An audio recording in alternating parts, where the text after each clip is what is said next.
long table. We'll have one more drink. Well, howdy. What are you doing sitting there? You're too pretty to be sitting out here in the cold all by yourself. Come on inside. I'll buy you a nice little drink, huh? Warm you up. Please go away. Well, now, that ain't very sociable. Please. Now, you ain't too good to have a drink with me, are you? Don't touch her. Why not?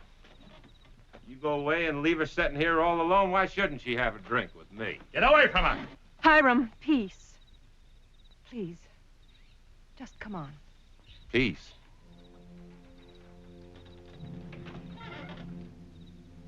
Say, where are you all from?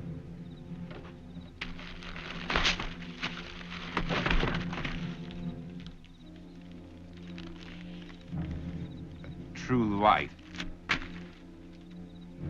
You're some of them true lighters. What are you doing around here? That'd be none of your business. Oh, I guess it is. I don't like true lighters, and we don't want them around these parts. Take your hands off me. You get out of Tombstone and don't come back. You hear me? And if I don't, what will you do? You'll do just like we done back in Kansas. We'll run you out. Oh,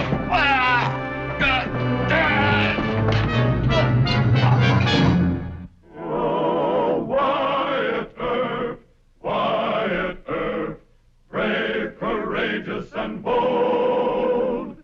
Long live his fame, and long live his glory, and long may his story be told.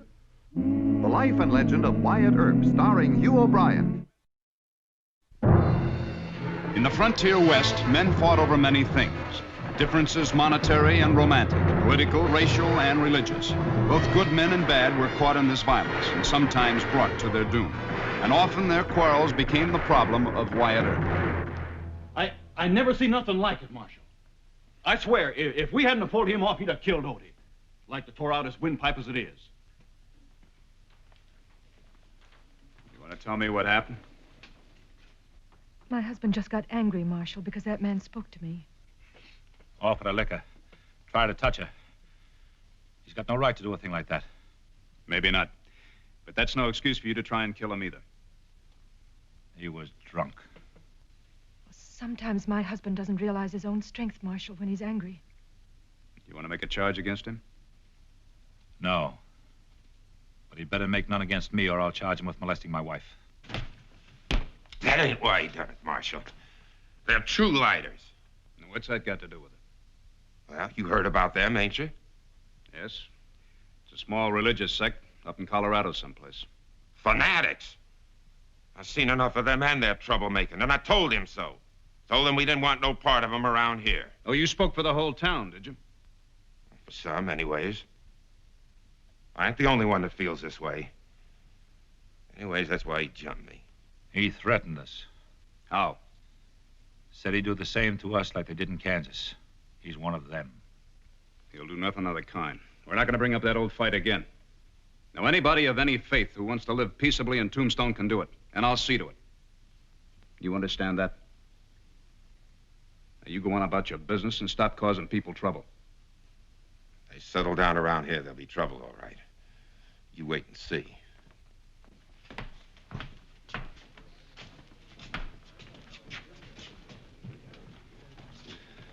Mr. Grant, I advise you to curb your temper. Next time, it could get you into real trouble. Are you threatening me too, Marshal? I'm not threatening, I'm warning you. What he said is true. There are others here who might feel the same way he does. For instance, you, Marshal? I have nothing against any group. Everybody here has the same rights, but I don't like troublemakers, no matter who they are. Come, Selma. You needn't worry, Marshal. We won't make trouble. Wife, you hear me?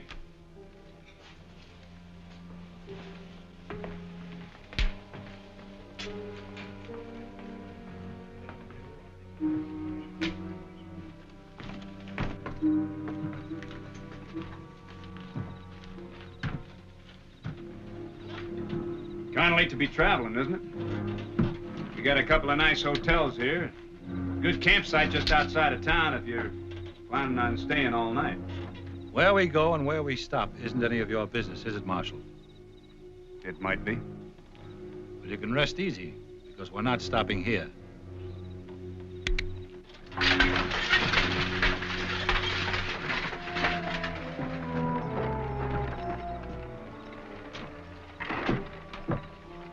Who was that?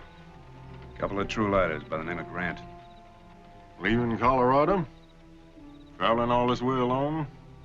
That ain't like 'em. They usually stick together. I know. I got a notion to do a little checking up.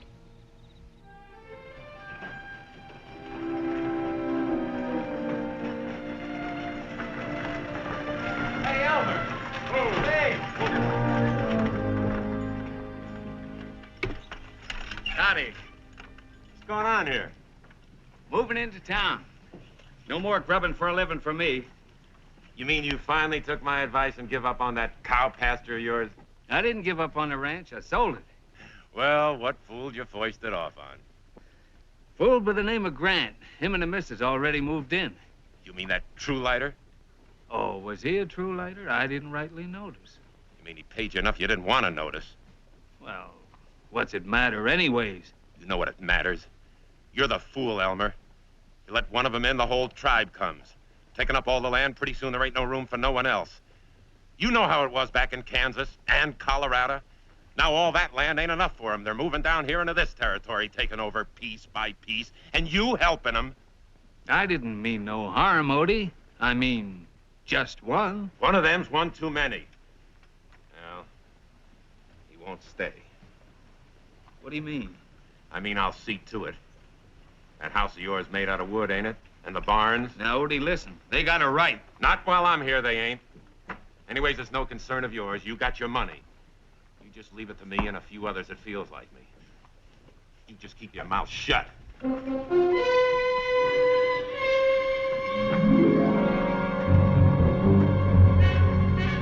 Get it.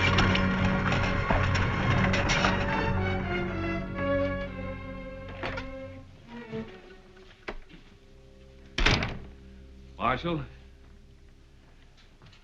Yes, Mr. Bates, what can I do for you? I don't like to say nothing, Marshal, but I really don't feel the same way Odie does about him. I don't think the same way at all. What are you talking about?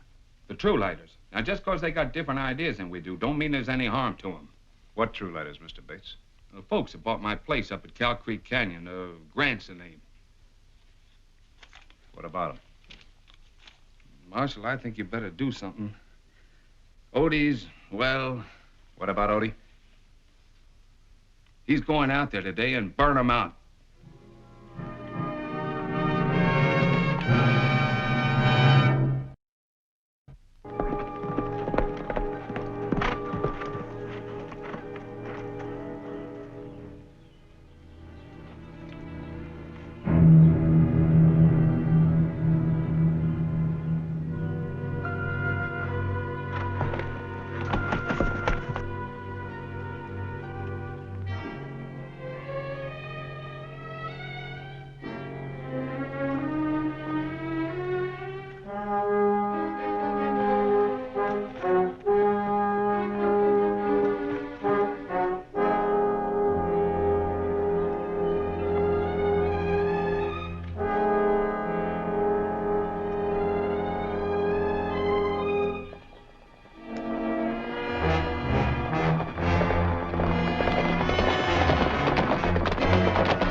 your last chance to get out alive.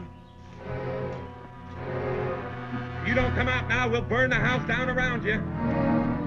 You hear me? All right. You asked for it.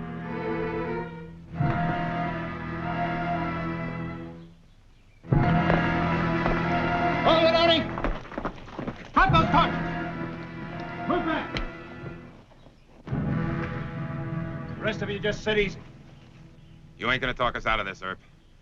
We're citizens of this territory, and we say these people's got to go. You got some legal reason you can't settle here, all right, but don't try to burn them out. You'll answer to the law. You're only one man, Earp. You want to kill me? Because that's what you're going to have to do. All right. We'll see they don't stay. Nobody'll buy from him. Nobody'll sell to him, not even food. They sure can't grow much around here. And there won't be nothing you can do about it, Earp. It'll all be legal. You're just talking, Odie. There are not enough people that feel the same way you do about it to make it stick. I'll get enough. And we'll see to it no more true lighters get in here. Nobody'll dare to sell to him. Why do you hate him so, Odie? Why can't you live and let live? Ask them that, Marshal. Live and let live. You want to know why I got this hate for him? You heard of the Fraser wagon train? And Jericho Canyon? You want to hear that story again, Marshal? 4 wagons of men, women, and kids was trapped and massacred in Jericho Canyon by Arapaho Indian and true lighters! Only a few fanatics, Odie. The other true lighters condemned them for it as much as anybody. That was a long time ago, and it's best forgotten. Forgotten? I'll never forget, Marshal. One of those wagons was mine. My wife and kids. I'd have been with them, only I was out ahead scouting for water. I'll never forget, Marshal. I rode back and saw what the Indians did to them. All of them. My wife and... It was men like this Brant that set the Arapahoes on him. Who gave the signal. Men they trusted, men they thought had come to save them from the savages. But they only came to trick them into giving up the fight, and then they... I'll never forget, Marshal. Now you get out, or you'll answer to me. I don't care about your law.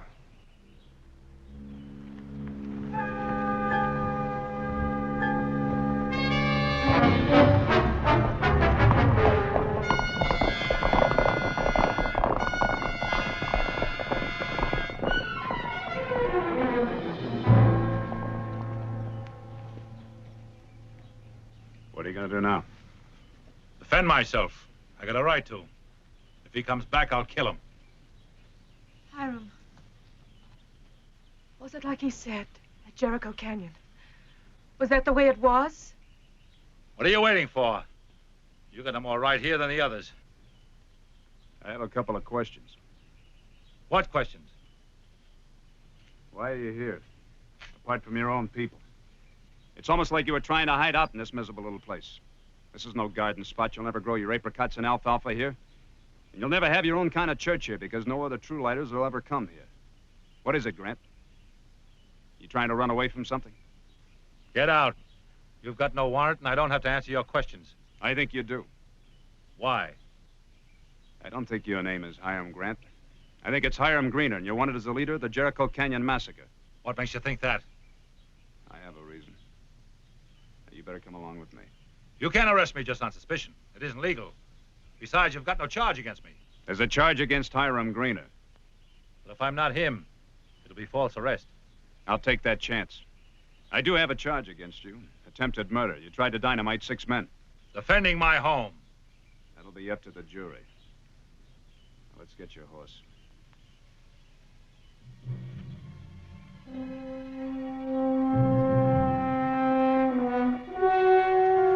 Drop the gun, Marshal.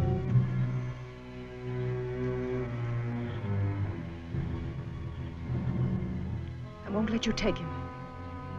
We've had enough of persecution. Drop the gun.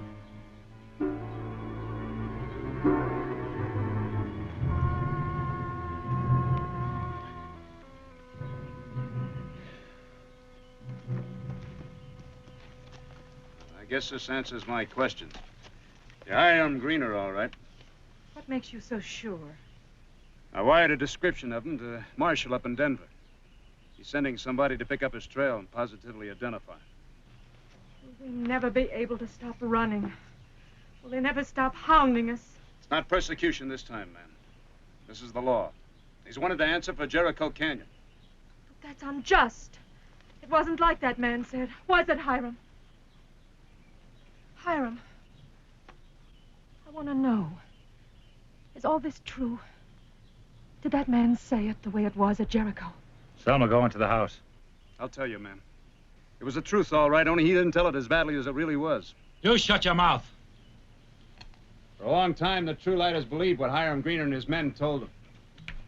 The massacre was all the work of the Indians, and they couldn't get there in time to save anybody. The True Lighters didn't want to believe that some of their own people could do such a thing. But you can't keep a thing like that a secret. For one thing, the Arapahoes refused to take all the blame for the massacre. Gradually, people learned the truth. I never did. He told me different. You believed him because he was your husband.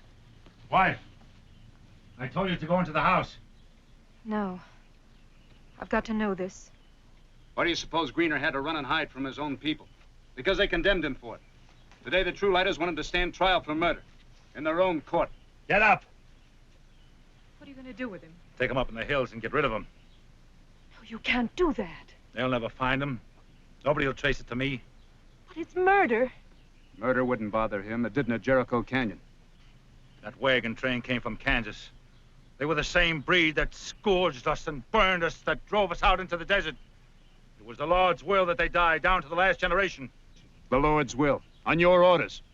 Yes, mine, as his servant. Hiram. You call it that. But it was only your own hate. Even your own people drove you out of the church. Hiram, no! Get up. Get on the horse.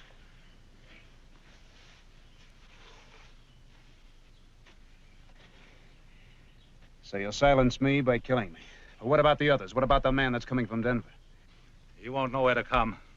You didn't until today. He'll find you. And if he does... You'll kill him, too, huh? You'll deal with him and all the others that come after him the only way you know how, by violence. But is that the Lord's way? Hiram, don't do this. Don't. I told you this is not woman's business. Stay out of it. Not this time. Please, for me, don't do this. Do you realize what that would mean? They'd take me back to stand trial. If what you told me is true, you have nothing to fear of a trial. And if it isn't?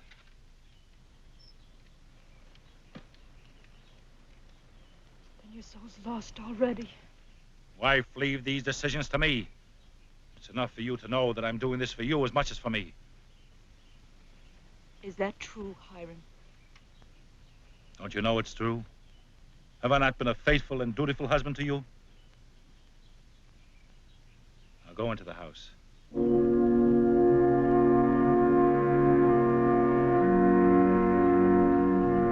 Get on your horse.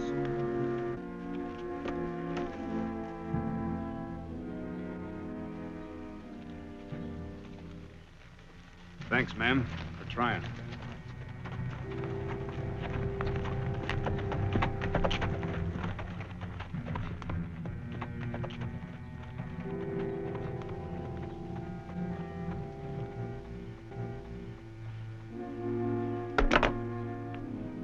Forgive me, Hiram.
Get down.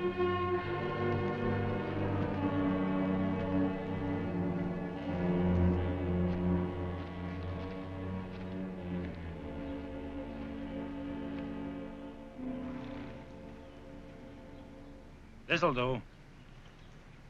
Yeah, it oughta. You plan to shove me off, huh? Dead or alive? I'll make good and sure you're dead. But no bullets. Nothing to say it wasn't an accident. No bullets, huh? What would I be doing way out here? That's for them to wonder. I was last seen with you.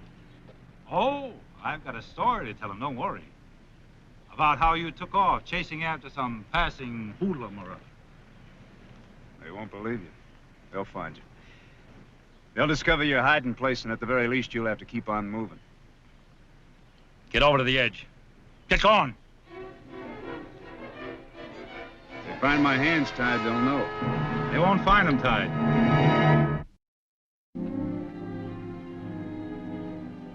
Hiram, do you think you can really run from the wrong you've done?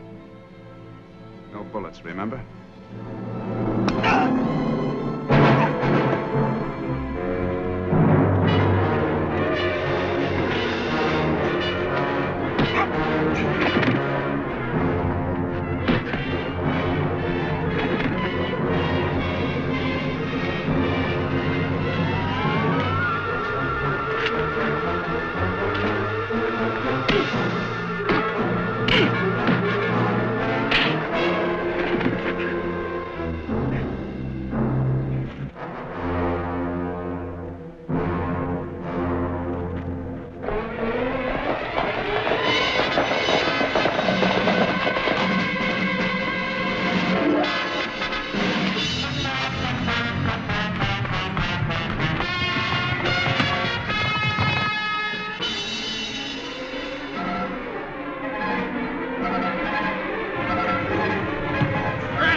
I'm sorry, man.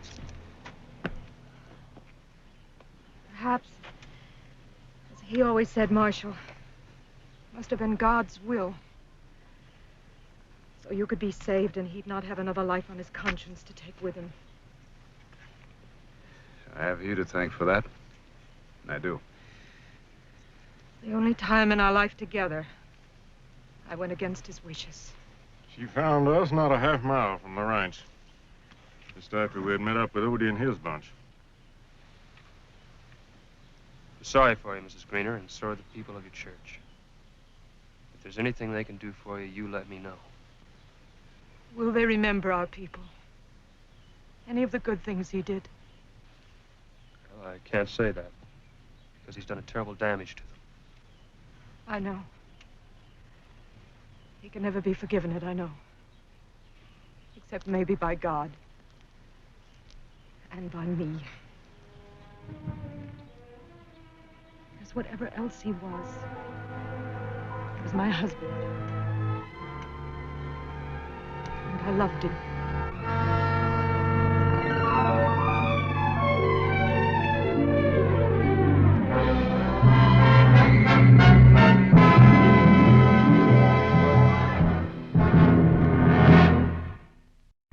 Well, he cleaned up the country, the old Wild West country. He made law and order prevail. And none can deny it, the legend of Wyatt forever will live on the trail. Oh, Wyatt Earp, Wyatt Earp, brave, courageous, and bold. Long live his fame, and long live his glory, and long may his story be told. Long may his story be told.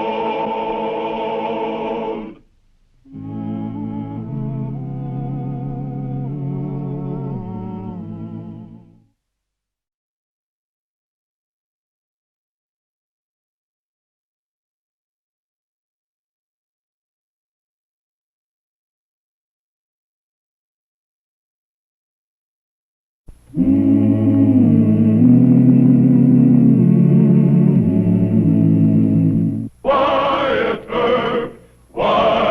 Earp, brave, courageous, and bold. Long live his fame, and long live his glory, and long may his story be told.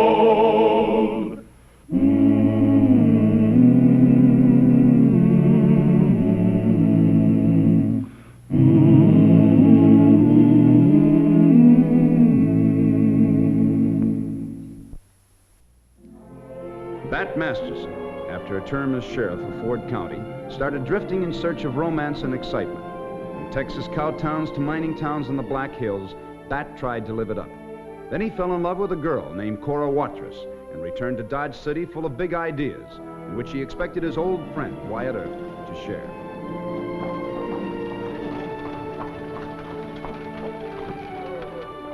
Now, you and Al register at the Dodge House. I'll go set the deal with Wyatt. All right, honey. You don't get lost. And don't tell Earp too much. I know how to handle Wyatt. You proud of your nose, Angel? Now, Deacon likes some spick and span.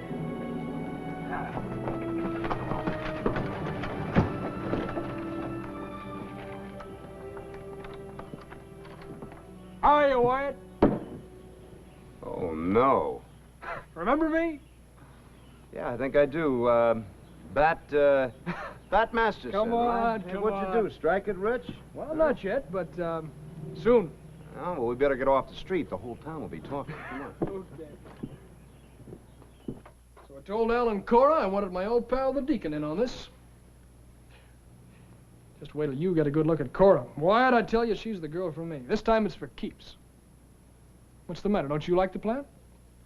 Well, I think ranching can be mighty practical. Practical? You ought to see this Wyoming spread. I tell you, there's grass up to your knees and water in the rivers all year round. Al Watrous, wasn't he in some kind of trouble in Missouri? That's been settled. Al's been straight for 2 years. Look, Wyatt, I'm trying to cut you in on a legitimate deal. Well, the trouble is, Mr. Masterson, I can't quite imagine you settling down to ranching. I mean, you don't want to share? Well, let's put it this way, Mr. Masterson. If you need some money to put this deal over, I'll be very happy to lend it to you. Old time's sake. Thanks, Wyatt. I did pretty well in a gambling streak. Oh, but that was just luck, Mr. Masterson. And don't you ever forget that it was just luck, Mr. Masterson. I hope you have a lot more. Cora wants to meet you. At least you can meet her. Well, I'll be very happy to. As a matter of fact, I'll buy you all the best dinner that Dodge City has to offer. 7 o'clock, huh? We'll meet. Thanks, Wyatt. I knew you were my friend. Why don't you leave this here, hmm? Yeah. 7 o'clock.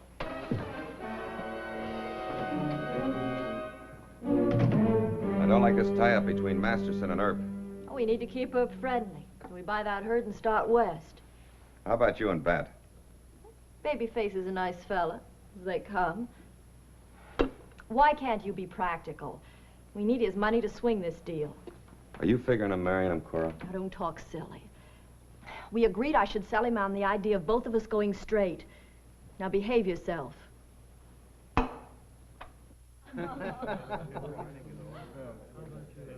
Isn't she a honey, Wyatt? Yeah, she's real pretty. You know, I'm kind of jealous. I don't understand it, Mr. Earp.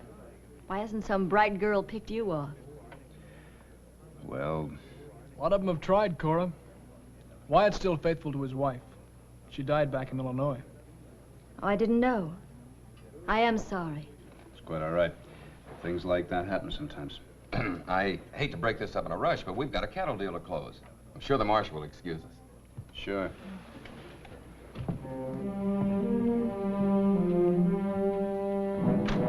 Big deal, Wyatt. They bought 500 head from Riley and Sims. Oh, good. Them brands look all right to me. But they're leaving in the morning at sunup. Oh. Well, here it is, Clay County, Missouri. It's over 3 years old, though. Al Watrous, Jim Gibbons, Wally Stone. That ought not to be riding with a hoodlum like Watrous. Well, Bat happens to be in love with Al's sister. No Kansas or federal warrant. Bat says that Al's going straight. Yeah, he's going straight, all right. Straight to Hole-in-the-Wall, Wyoming. That hideout on the outlaw trail? Who told you? One of them riders that Watrous tried to hire. You know, White, I think we better recheck them cattle brands when it's light enough to see for sure. No. Mr. Masterson is a good old friend of mine. He gave me his word that Watrous is reformed. I never have hounded a man for his past. We'll have to wait. Well, it won't take too long, because there's lots of John laws between here and Wyoming. That herd will be checked again. Yeah.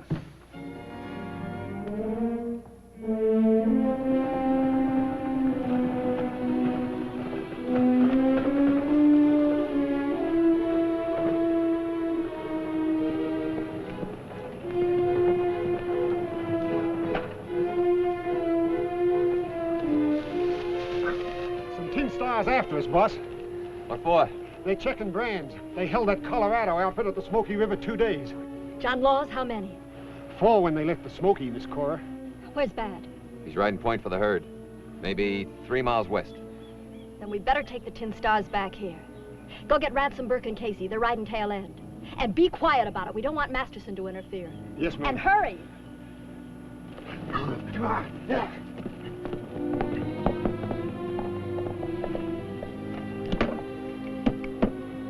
You keep out of this. I don't want you losing your nerve at the last minute. Drive ahead and pull into those rocks.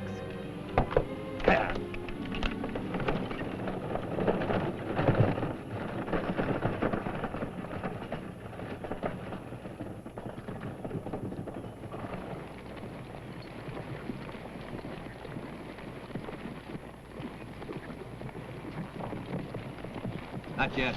Get down.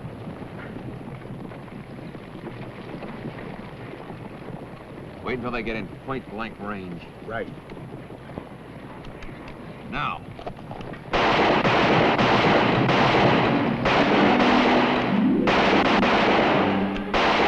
Whoa! Whoa! Let's get out of here!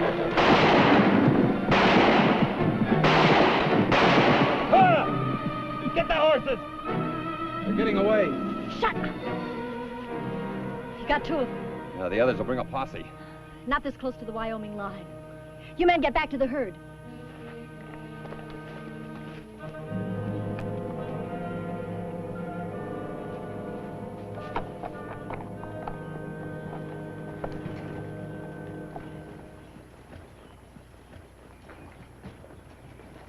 I've been back here twice. Where you been? They had a little trouble. Some rustlers jumped Al and his men at the end of the herd. They dropped a couple and the others ran. Oh? They said we're moving on. Al's afraid the rustlers might jump us again. He wants to keep on the move until sundown. Those steers are tired. So are the men. I'm telling you, we move on. We're partners. You don't tell me anything. Stop it, both of you. Any more of this jaw and I quit. Oh, honey, I'm sorry. Al and I are friends. Isn't that right, Al? Oh, sure, sure. We're friends.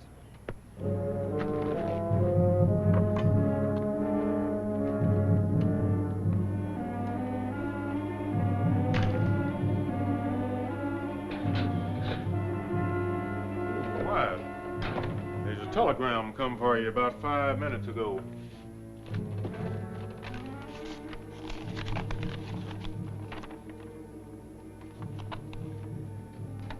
Deputy Marshal Anderson and Sheriff Mitchell murdered near Greeley, Colorado, while trying to investigate cattle drive led by Al Watrous, Missouri outlaw. Your friend Bat Masterson reported to be with Watrous outfit. Request your immediate cooperation. Please wire me at once. John T. Grimes, U.S. Marshal. That wouldn't have anything to do with that. That is tucked in by that girl, White. Yeah, I know. I'm gonna head for the Santa Fe depot. You get Mayor Kelly.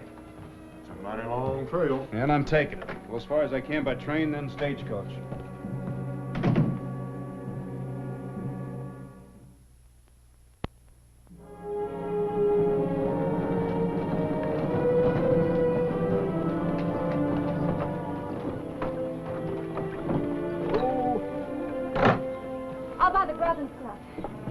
Listen, right ahead.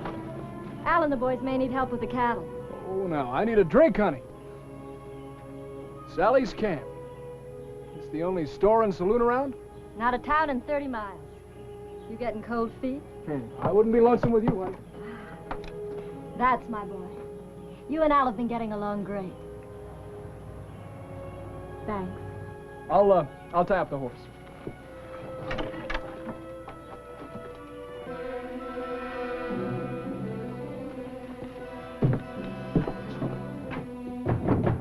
Hey, Sally, open up. It's Cora Watson. All right, Cora. Wait a minute. Come on in.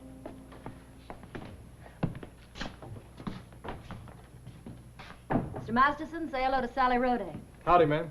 Saw you kissing. You gonna marry Cora? Well, I sure am. He's kind of cute. Help yourself at the bar. Well, thank you, I will. I want to talk to you, Cora. It's important. Of course. Won't be long, honey. All right.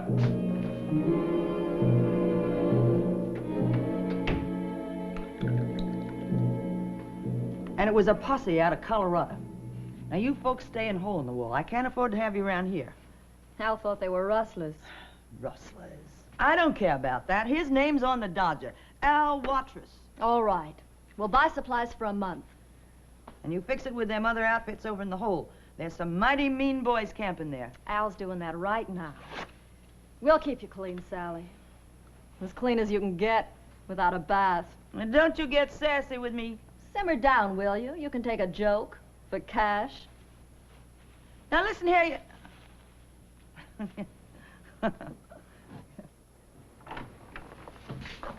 Grub for 11 head. Enough to last a month. Drive the wagon round back, will you, honey? Why do we need grub for a month? It's only 7 miles to the ranch. Well, I know it is, but we have to collect our share of free range and hole in the wall first. Hole in the wall? That's an outlaw hangout. Now, what is this, Cora? I'll explain when the wagon's loaded. Get moving, will you? Please? All right. All right. Don't he know? Not yet. Well, you mean to say... Stop talking and help me with his grub list.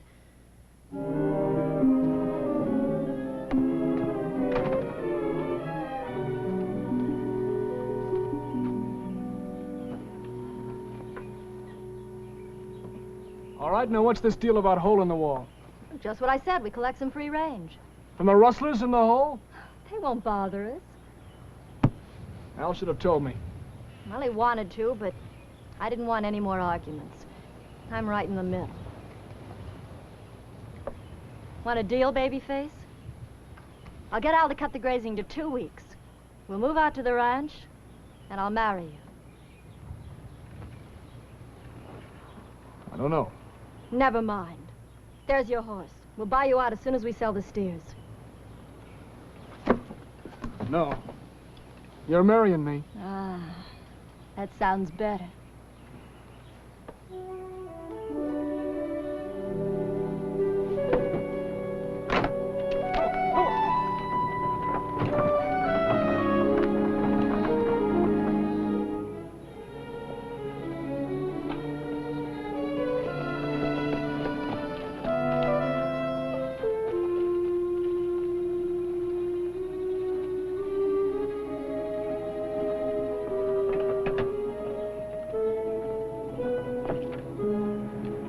I don't know why you turned the herd away from the ranch without telling me.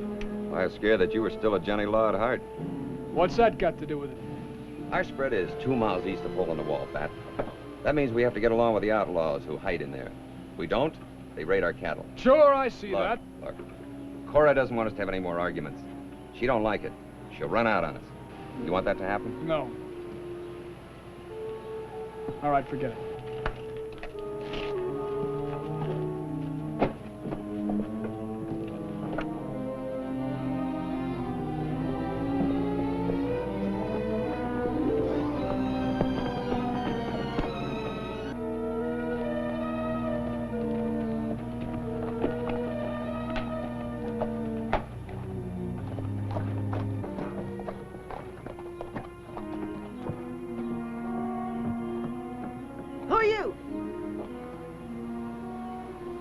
Name's Bob Anderson. Supposed to meet a couple of my friends here. Where are they coming from? Robbers Roost, down south. You on the run? Maybe. Why don't you go over the hole in the wall? It's safer. Friends said they'd meet me here. Well, board and lodging's $5 a day, an extra $1 for each horse. Thank you.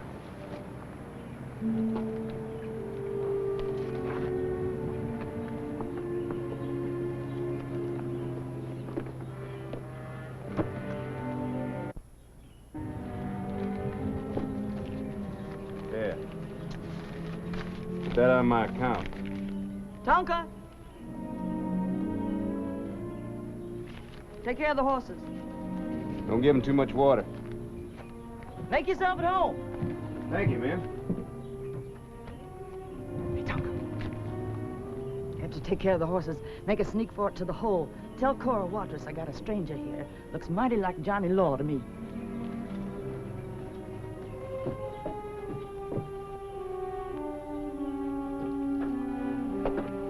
Where are you going in such a rush, huh? Got an errand.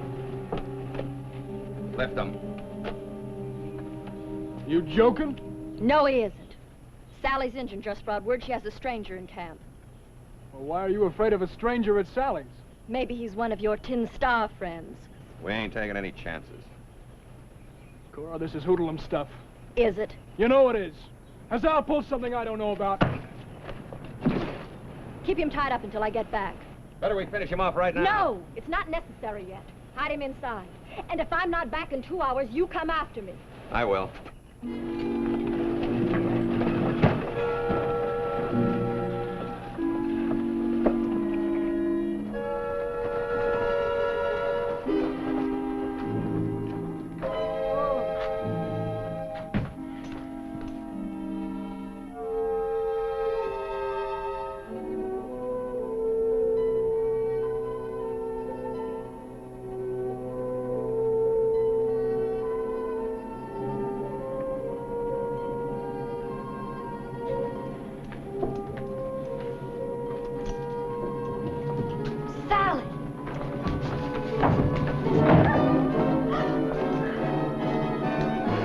Marshal Herb. Miss Cora, how are you? You have no authority out here. You want to see a federal badge? What have I done? Been associating with outlaws. I'm going to take a nice long ride. Oh, fine. We'll go right into the hole and arrest my brother. Well, I'm not quite that stupid. Now, your brother's going to come out of the hole in the wall, learn what happened to you. Oh, you can't get away with this. Al is bound to trail us. That's exactly what I want him to do. Come on.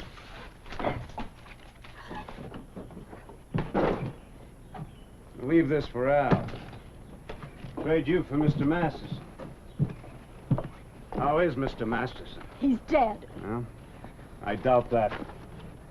Climb on that horse. I will not. I said get on the horse. Don't touch me. All right, I guess I'll have to put you on. No! I guess I'll have to tie you on. You stay in that saddle. Otherwise, you'll find yourself hanging head down. Just take it easy. You coward. You bully. Now, look, any more talk out of you, and I'm going to put a gag on you. Now, just hold still.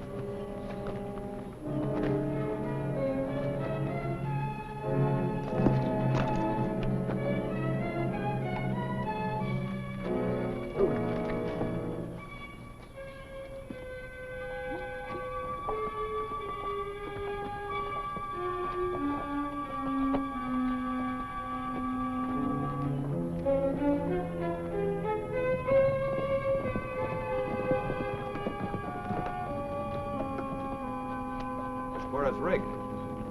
Sally! Sally! Looks like trouble. Cover me.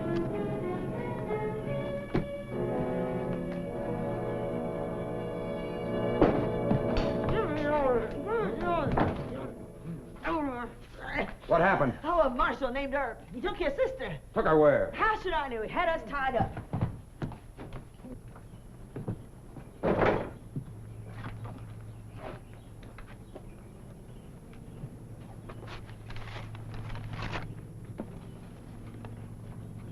Two can play that game.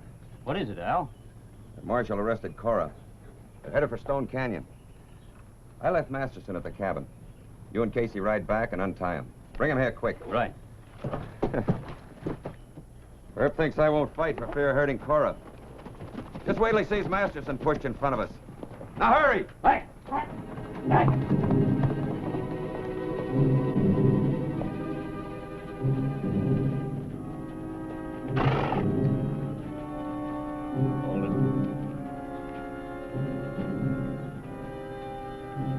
This isn't far enough. Ride 1,000 miles an hour would still get you. I couldn't stand your company for 1,000 miles. Get down from there.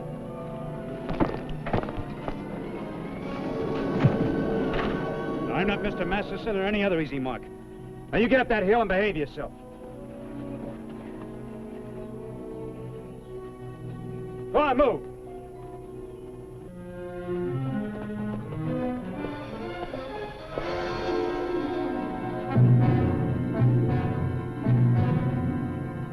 I think they're up in those rocks.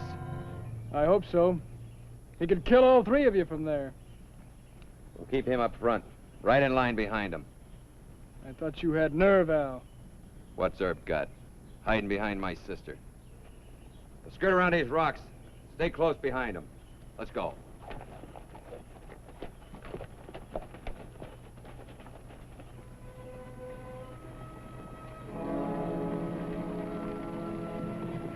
No wonder Al got kicked out of Missouri. Put Bat on the lead horse. He's that stupid, too. Yes, it sure is. Better hustle down there and warn Al. No! If you take him alive, you'll say I was in on that ambush. Lady, now I know all about you. Get on your feet. No! Get on your feet and get down there.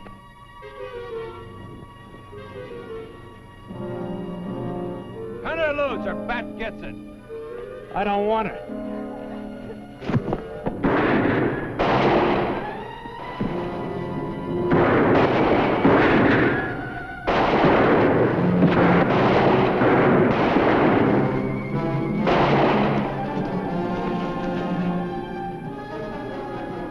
All right. Yeah, you're all right.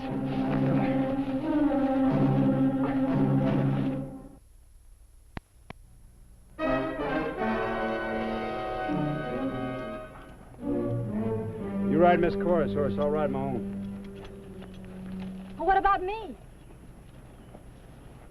Well, you can walk back to Sally's camp. It's only about 16, 18 miles. Bat. Al, are you going to stand for this? I'm not going to walk across that wilderness. Al, are you scared to stick up for your own sister? I'll take care of her as soon as the jury turns me loose. Oh, so you're going to blame it on me? I didn't say that. Mr. Earp, I'm ready to turn state's evidence. I'm sorry, ma'am. I wouldn't use a witness like you. Move out.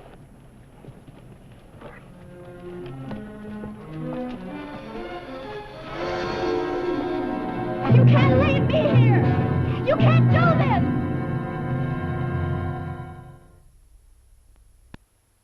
Well, he cleaned up the country, the old Wild West country. He made law and order prevail. And none can deny it, the legend of Wyatt forever will live on the trail. Oh, Wyatt Earp, brave, courageous, and bold. Long live his fame, and long live his glory, and long may his story be told.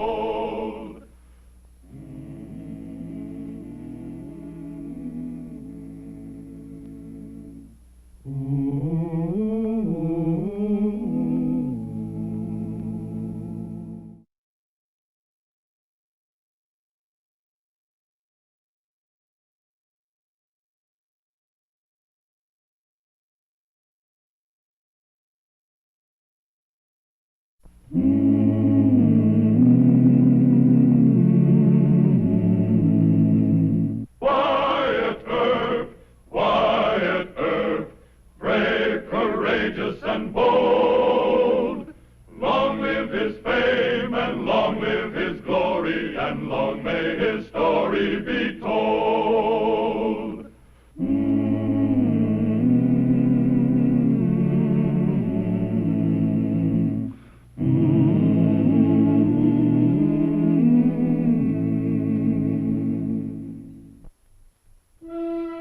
The persistent dream of Wyatt Earp's life was to own a cattle spread and find peace far from a marshal's job in the tough towns of the frontier. Now that Dodge City was changing to a county seat where townsmen and sodbusters wanted no more of the rip-snorting past, Marshal Earp was ready to move on to a ranch of his own. But he hadn't been able to save much money, and the intervention of Dr. John H. Holliday seemed to be almost providential. You gentlemen at Dodge forgotten how to play poker? Let's ante up. Nosy? I'm down to this. What's it worth? Well, what is it? First deed of trust on the KC Ranch in Colorado. I loaned the owner $3,000. He's in default. I'm sorry, Nosy. I'm not interested in ranches. Doc, I'll let you have it for $500. I said not interested. Wait a minute, Doc. Hello, Deacon. I'll take half that paper for cash, if you'll go partners. Wyatt, who wants a ranch in Colorado? I do. Come on, Doc. This is a poker game. All right, Nosy, I guess we'll take it. But this had better be a genuine first deed of trust. If it is not, the second deed will foreclose on your body. And whatever happens to be left of your soul. Deacon, you are an absolute jinx. All I won was about $800 and a mortgage on a flea-bitten ranch in Colorado. That'll do us for a start. What? Yeah, with my savings, we can buy ourselves a few head of cattle. Place has probably been abandoned. Wyatt, are you serious? You mean you'd quit your job here? I've always wanted to have a cattle spread. I can take a leave of absence here. Shotgun Gibbs can handle things. But that ranch is probably not worth a thing. Believe me, I know the country up around the Kansas-Colorado border. Well, I'm going to take a look. I suggest you come along and protect your interest.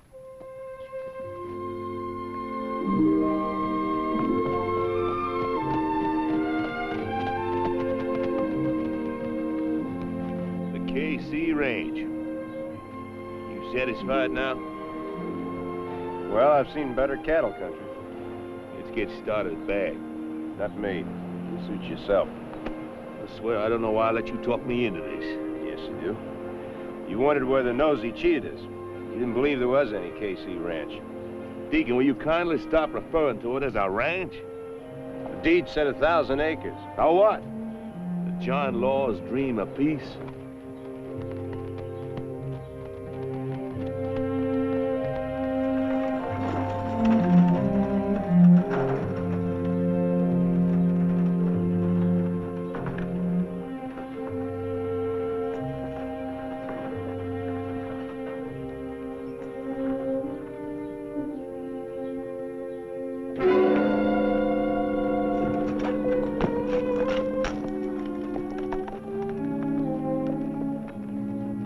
All right, that's far enough.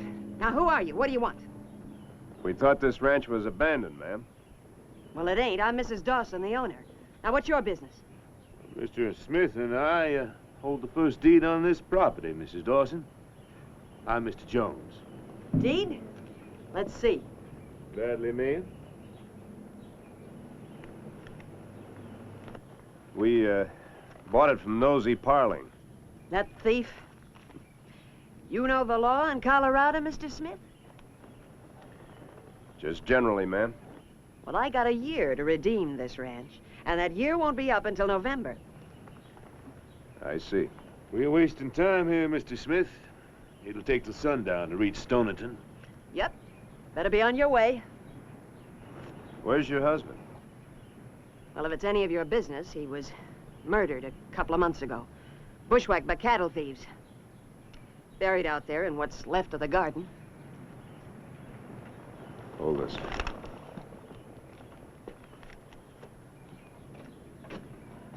Mrs. Dawson.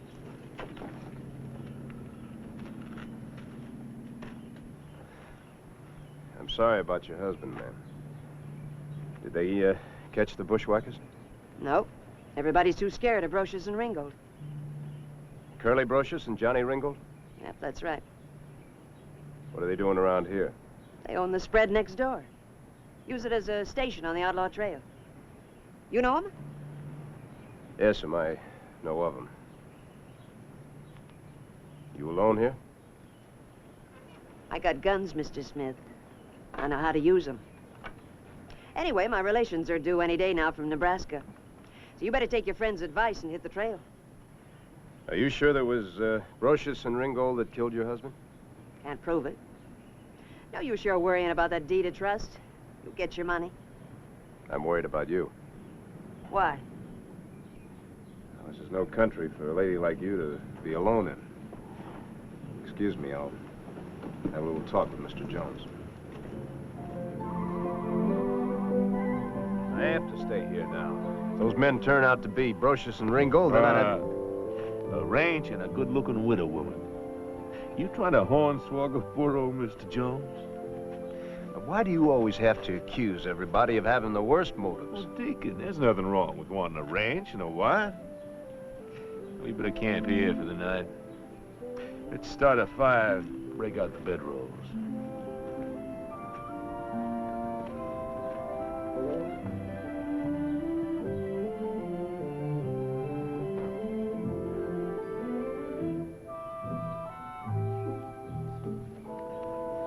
Beans, hardtack, and dried apples. Make you hungry? Yeah. Maybe Mrs. Dawson's got some nice fresh smoke in the cistern. Uh-oh. I made some beef stew, and I thought you might like some fresh milk. Yes, ma'am. Mighty kind of you, Mrs. Dawson. You're welcome. Oh, if you want some water, just get it out of the wagon.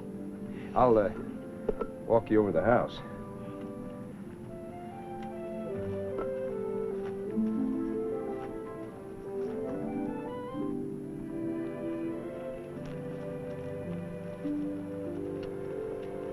How come you didn't leave this afternoon? Well, my friend was tired. Oh. That the only reason? No, ma'am. I don't like Brocious, and I don't like Ringgold. Don't like cattle stealing, murder. Aim to do something about it. Oh, no, please. They're the most notorious gunfighters in this part of the country. You'd only get yourself killed, too. Mrs. Dawson, why'd you and your husband ever come out to this part of the country? Well, it's not so bad. Had a drought the last couple of years, but still good grazing land along the river, across that ridge there. I'd like to look at the rest of your spread. Just in case my folks don't turn up with the money. No, ma'am. I like ranching and I like cattle. Mr. Smith, are you trying to make friends with me? Yes. Guess I'm trying to make friends with you, too, only I didn't want to admit it, even to myself. Well, you need a good friend, Mrs. Dawson. Mighty brave of you to try and stick it out here alone. Kind of foolhardy, too.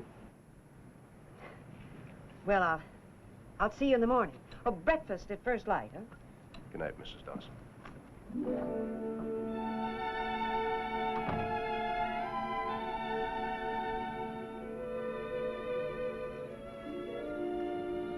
Hey, Doc. Doc? Wyatt, why don't you shut up and let a man get some sleep? How well do you stand with Brocious and Ringgold? Well, they don't hate me with the same killing hatred they hold for you. Why don't you ride over there tomorrow? Find out if they bushwhacked this lady's husband. Oh, Deacon. John and Curly would not ambush a man that could kill in a fair fight. You might know who did. Then you ask him. You know, if they've been stealing cattle, they could be rich.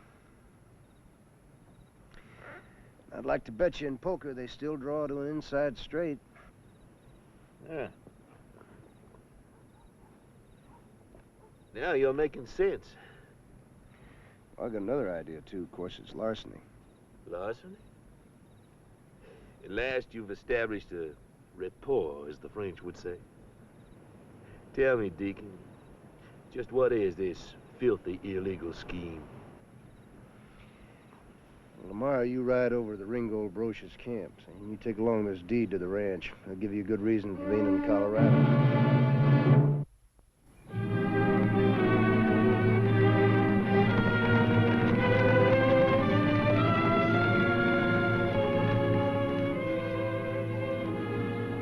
Well, there she is, the Rio Blanco. And the only good grazing land left from the drought. Where's your cattle? Brocious and Ringgold stole most of it. Sell the rest to live. Ah, I wish you could see this spread in the rainy season. That land will feed 2,000 head. I can see why you tried so hard to hang on to it, Miss Nellie. Couldn't sell it even in a rainy season with cattle thieves right next door. Maybe I can do something about that. Oh, no. No, if the county sheriff and his deputies are too scared, why should you risk your life? I know what you're thinking. I need a husband. Husband? No, Mr. Smith, you married? No, ma'am. You don't need to look so scared. I'm not proposing. Lots of men do their own asking. You're the nicest I've seen. Don't you encourage me. Well, we could think about it anyway, huh? You don't know anything about me. Mr. Smith, I don't care who you are or what you are. So there, now how's that for a brazen hussy?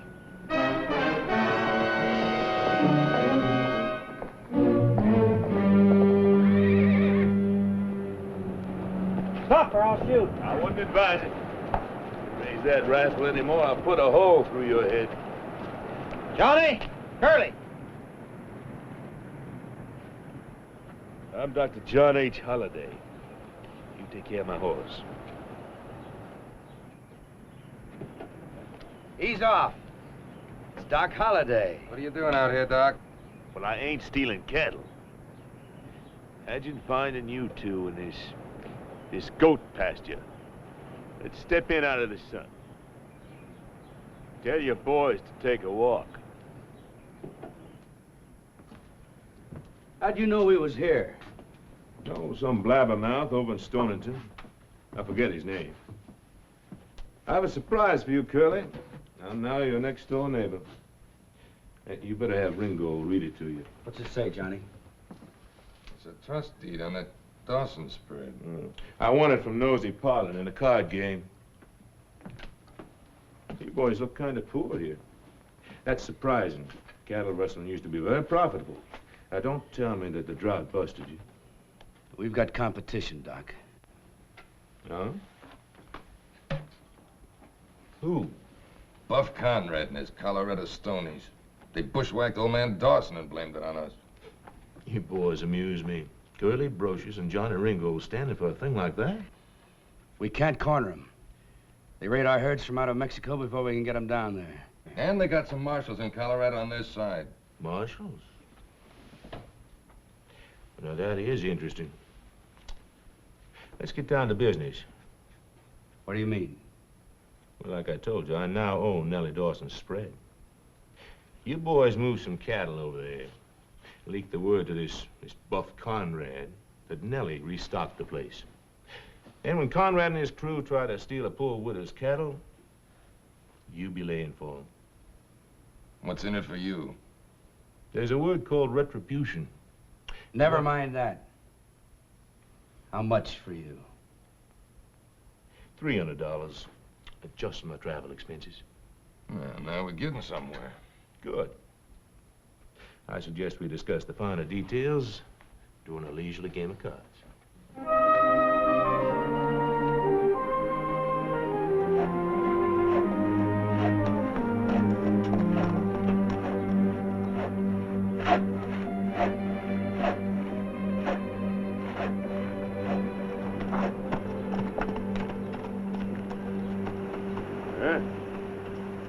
ranch? And a what? A ranch and a lonely widow, Mr. Jones. How'd it go? Now, how'd you expect?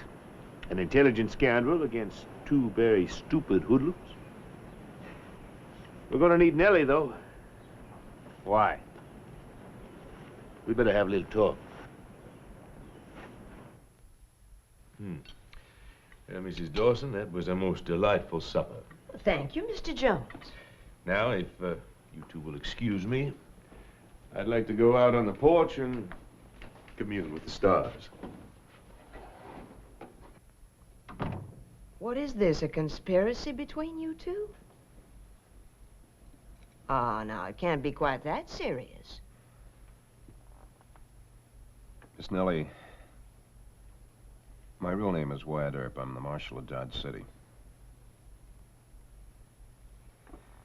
Mr. Jones is really Dr. Holliday. I sent him to talk to Brocious and Ringgold. They claim they didn't kill your husband. You know Mr. Buff Conrad and his gang? Brocious and Ringgold claim that that's the man we're looking for. You came here on police business. No. We came here to look at a cattle ranch that we thought had been abandoned. We had no idea that you lived here or that Brocious and Ringgold lived next door. And that's the only reason you stayed? 'Cause you're a marshal? Miss Nellie, I tried not to be. Once a man pins a star on it,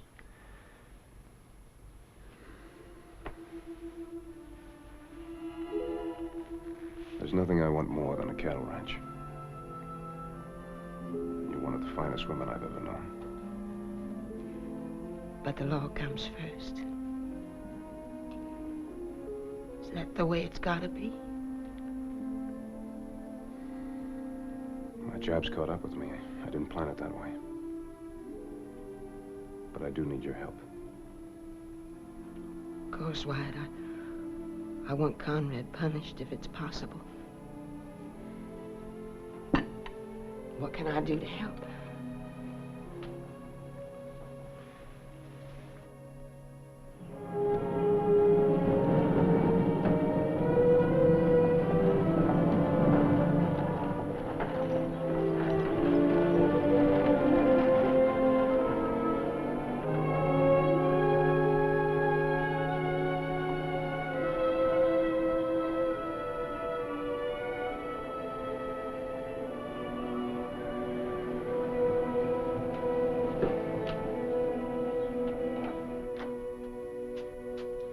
Howdy, Mr. Regan. Well, howdy, Mrs. Dawson. Nice to see you again. Thank you. Mr. Regan, here's the money I owe you. And I got a list of supplies that I need here. And I can pay cash. Did you collect some insurance? No, my relatives from Nebraska are helping me. Well, mighty unusual relatives, I'd say. They paid what I owed and loaned me enough to buy another herd. Did you buy some more steers? 200 head. Much as I can feed until we get some rain. Ah, the rain will come. And this time I wish you much better luck. Thank you, sir. Now, let's see. Canned goods, oil. Thank you. Now, no funny business, Doc. We're moving 200 head to the Widow's Range this afternoon. I've done my part. Now, you make sure you don't use too many cattle guards. I figure Conrad should hit you sometime between now and sunup tomorrow. You sure he got the word? Curly, I happen to be from Georgia. You got any more insulting questions? I didn't mean it that way. Ringo's on my back and he wants a turkey shoot. You know how Johnny is. Yeah, I know how you both are. You're lying, thieving skunks. But when it comes to murder, I trust you.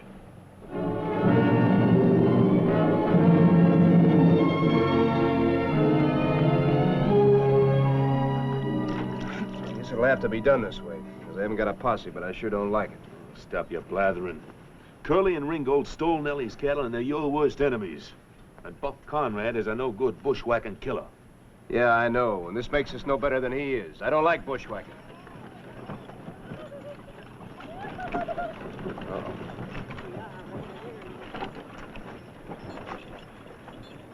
Looks like the relatives from Nebraska.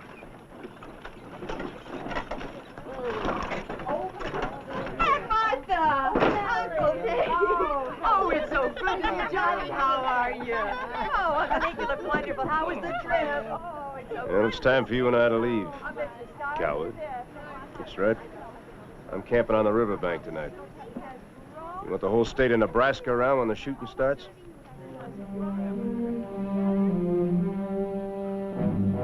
Wyatt, I'm willing to give you my half of the ranch if you'll invite Nellie to our wedding.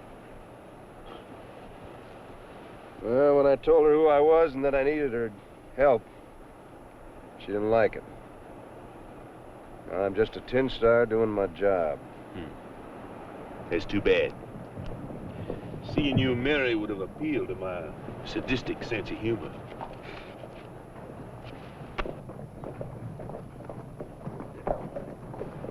Well, look at that. Right on time. I can't go ahead with this bushwhacking. Now, hold on, Wyatt. Go back! It's an ambush! Wyatt!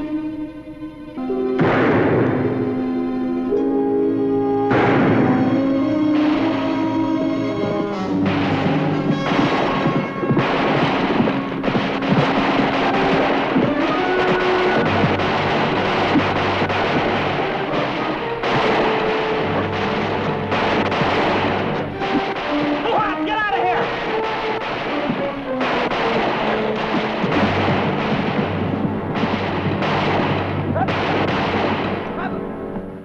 Kill him, Wyatt! You'll never have a better chance. No. This must be Conrad. Correction. It was Conrad. You're a double-crossing hound, Doc. Working for Earp all the time. Sorry it had to work out this way. They'd have done worse to you, and a posse would not have made any difference. Curly, would you and Ringo like to call me any more names? It wouldn't have to be very bad names.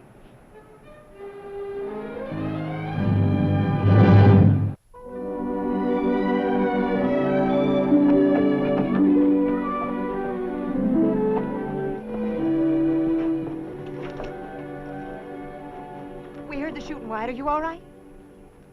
Yes. I'm taking these cattle thieves to jail.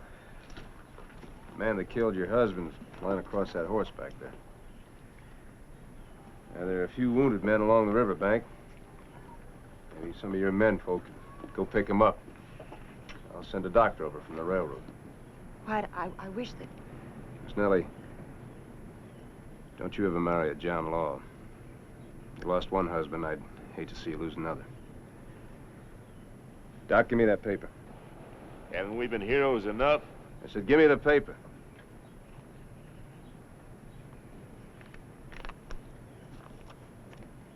Here's your deed. No, thanks, Wyatt. I can pay now. Too bad you're going to keep that star. It sure makes some woman a mighty fine husband. Thank you, ma'am.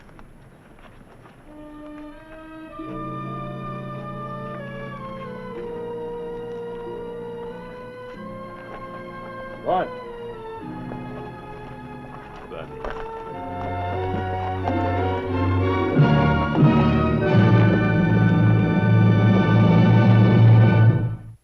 Well, he cleaned up the country, the old Wild West country. He made law and order prevail. And none can deny it, the legend of Wyatt forever will live on the trail. Oh, Wyatt Earp, Wyatt Earp, brave, courageous, and bold. Long live his fame, and long live his glory, and long may his story be told. Long may his story be told.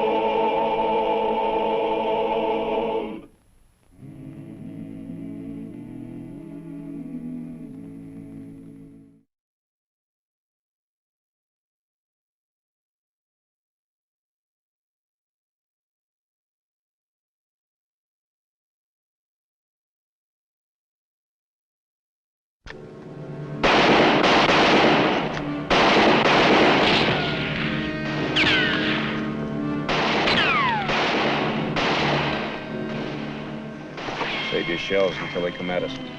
Just go down and get them before there's too many of them.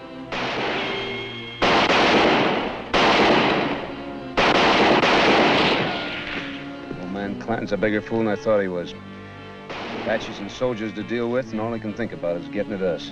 I've been waiting a long time to get Earp in a spot like this. We'll never have a better chance to kill him. Oh, Wyatt Earp, brave, courageous, and bold. Long live his fame, and long live his glory, and long may his story be told.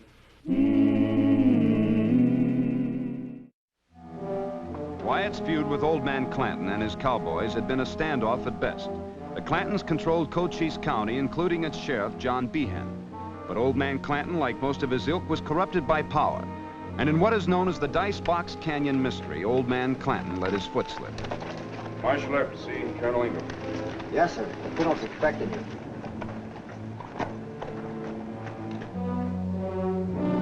Old Man Clanton has put a claim in for $7,000 as an Army beef supplier.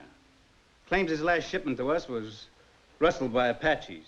If it's true, then he's entitled to his money, but I wouldn't believe Clanton under oath. Sir, are there any Apaches in the Dragoon Mountains now? One small band, led by young Geronimo. Old Geronimo's son. He wouldn't steal Army beef, he knows better. It's not likely, especially now with truce talks on. I think Clanton stole his own beef, but I can't pay or refuse his claim without proof. Yet if I, as the Army, ask young Geronimo and he's wrongly accused, then he'll hit the warpath pronto. Well, I might be able to get away with it. But first, I'll have a talk with Emma Clanton. The old man's daughter? Yeah. We're not too friendly, but she does try to keep her own man out of serious trouble. Well, if that fails, then we'll have to go to young Geronimo. But you tell her for me this trouble is more than serious. Clanton might lose his scalp. Yes, sir.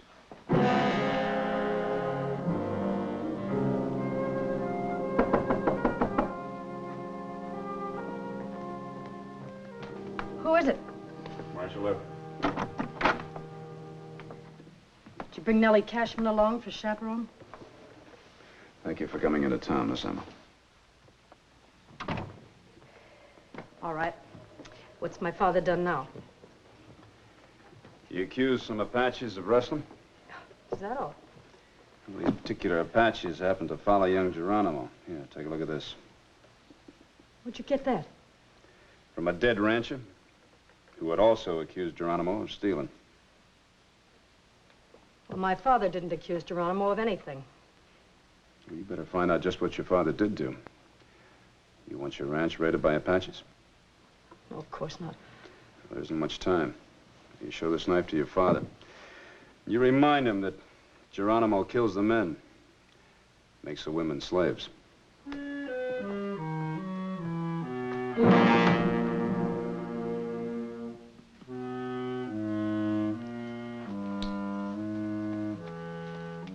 Have you been listening, Papa? Yep. Now, Mr. Earp doesn't waste any time on us. He meant every word. Just trying to scare you. I want the straight of it. Did the Apaches run off that herd? No, sis, they didn't. And you stole them yourself. Only way I could get even with them soldiers at the fort. Been downgrading every beef I delivered. Government owes me $7,000. Well, what about young Geronimo? Well, nobody's gonna tell him what I said in my claim. Who'd carry such a tale to them Apaches, believing our worst enemy again me? Mr. Earp has the Army with him, Papa. How can they pay you without investigating? The Army, let them prove that the Apaches didn't run off that herd. You got my word that they did. That's all they need. I'm an honest rancher, sis. I pay my taxes. I don't hide my cattle in Mexico at appraisal time. You just made a false claim, Papa. Now, Em, I don't want no more talk about this. You get in that kitchen and see that we have dinner on time. There's plenty of homebody work to be done around here. Yes, Papa. And you stop talking to that Earp, too. Well, you told me to keep on speaking terms with him to get information. I don't care what I told you. It's what I tell you right now that counts. You hear me? No more talking to him. Not unless I have to, and you cool off, Papa.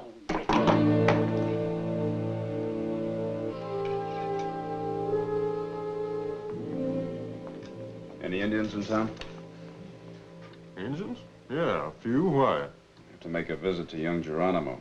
Army business. Patches? Yeah. You scout around, see if you can find us a guide to the Dragoon country. Right.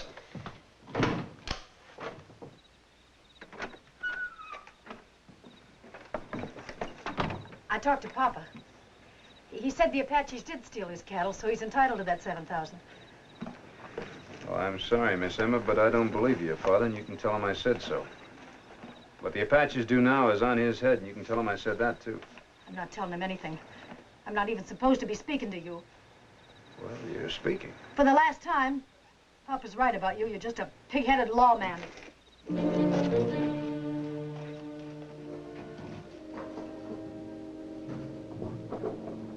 Right in here. Come on in. The name's Low Dog, White.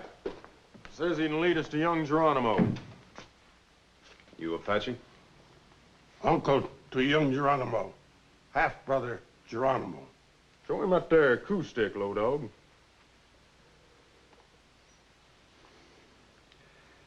Used to be a sub-chief, I see. I found 20 gallons of fire water on his pack horse.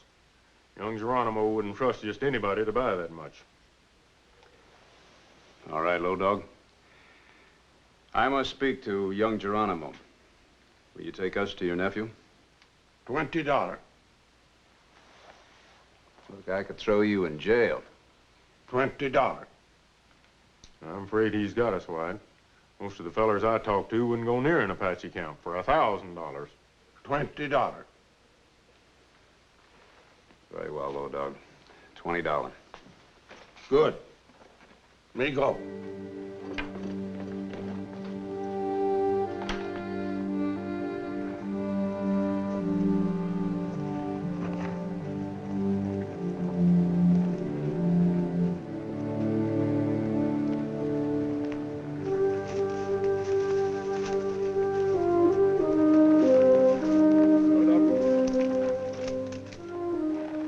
Where's young Geronimo's camp?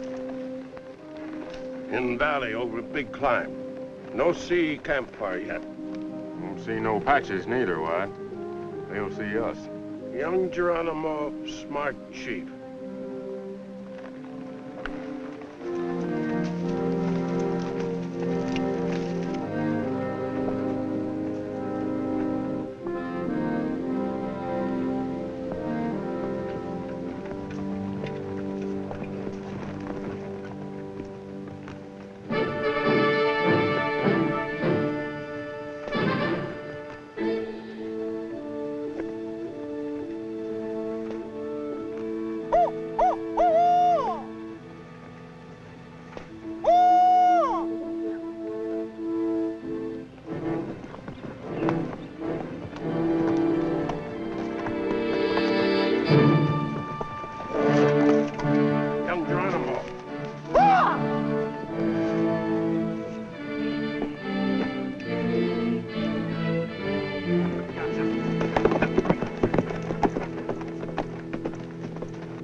Who are these men? Johnny Law from Tombstone. They catch me with whiskey. Old fool. Why did they bring you here? They say they must come talk to young Geronimo. Very well. You wait here, Mr. Gibson. Young Geronimo, I need your help to clear your name. There is no cloud over the name of young Geronimo. Old man Clanton told the Army you stole their beef. That is lie. I believe you, and so does Colonel Ingram at the fort. But the cattle are missing, so he needs proof. Plenty cattle run wild. I do not steal beef. I kill Clanton. For this lie, Apache kill. Low Dog tells me that you are a wise young chief. That is so. Then have your scouts locate that herd. Take it to the fort. Why should I do that? You will prove that Clanton lied, and do more than clear young Geronimo's honor. How more? Well, if you prove that Clanton is a thief, you won't have to kill him. Perhaps. And I'll recommend that you get paid for delivering the herd. You pay us for cattle? It'll be a pleasure. Good. We find cattle. Ochakala! 100!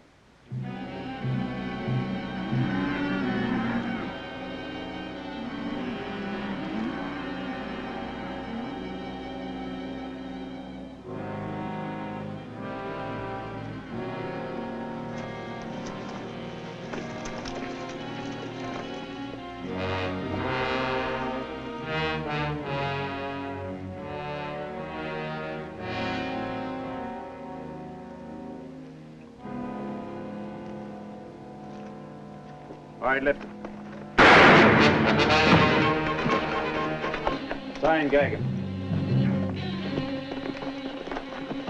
No more guard. Just these two, huh?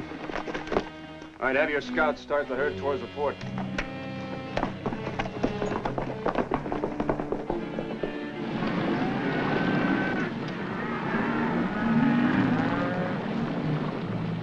Why drive to fort? Why not steal cattle? You gave word of honor. That is so. Young Geronimo, not so wise. We keep word.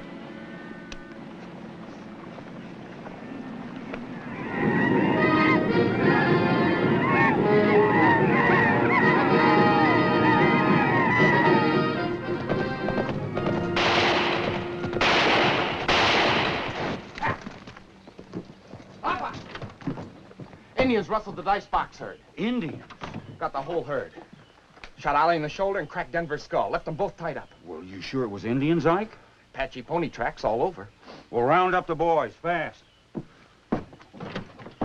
I'll learn them Apaches. If I have to take 100 men, I'll massacre the varmints. Use your head, Papa. You keep out in this, sis. Do you want to go to prison? Prison? You can't fight the Apaches. If they don't get you, the Army will. Them's my cattle. No, they're not. You signed a statement swearing they'd been rustled. Well, I can get them back, can't I? Well, that would only prove to Colonel Ingram you've been lying. You give me my gun belt. Ain't nobody gonna raid my property. All right. Go ahead.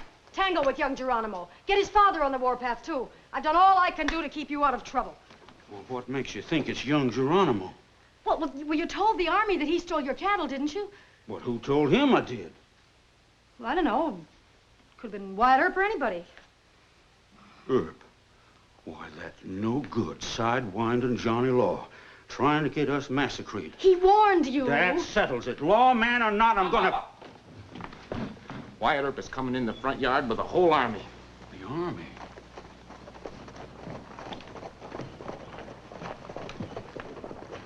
Detail, halt!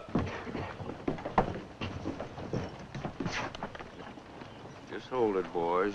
No shooting at soldiers. Mr. Clanton, Colonel Ingram wants you at the fort. Huh. A lot of good that'll do. You just had to stir up the Apaches against us, didn't you? It's an even choice between the Apaches and the Clantons, Miss Emma. Get on your horse, Clanton. All right, Finn. Round up the rest of the boys. John Law ain't heard the last of this. Detail, out! Ho!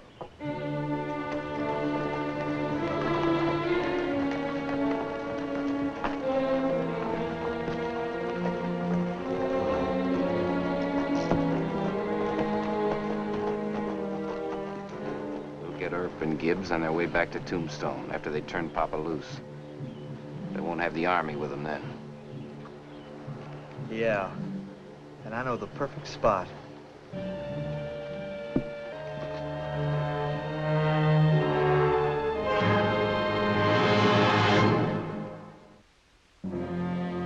Mr. Clanton, Chief Geronimo delivered your steers to us at the request of Marshal Earp. They weighed out at $7,000, the amount of your claim for them. Told you he stole them. Marshal Earp, where did you and Deputy Gibbs find the Clanton herd? At Dicebox Canyon, on his spread. Mr. Clanton, it seems that you're a thief as well as a liar. But since you haven't collected the money from the government, the charges of fraud may be dropped. Just pay me my money. I'm getting out of here. Not yet, sir. There's a matter here of falsely accusing Chief Geronimo and inciting Apaches to war. That is a felony. I called him a rustler. He is a rustler. He stole them. He didn't rustle your stock. You did that yourself. He'd have hardly left him on your land if he had. Marshal Earp, have you discussed this with Chief Geronimo? Yes, sir, I have. He will not seek retribution for the dishonor to his name. Is that your word, Chief Geronimo? It is my word. Colonel Ingram, I recommend that young Geronimo and his scouts be paid for their services. They worked very hard to drive that beef in here. Excellent idea, Marshal. The 7,000 should be divided. Half to Mr. Clanton and half to Chief Geronimo for the trail drive and to compensate for slandering his name. Who ever heard of slandering an Apache? Easy now, easy. Young Geronimo is an honored chief. Now, would you rather answer charges in a federal court? No. But this is plain robbery. That'll do, sir. The chief shall be paid $3,500. Marshal Earp, will you please escort Chief Geronimo to the quartermaster? It is justice, Colonel. I thank you. Mr. Clanton is lucky man. He still has his scalp. He should watch his tongue.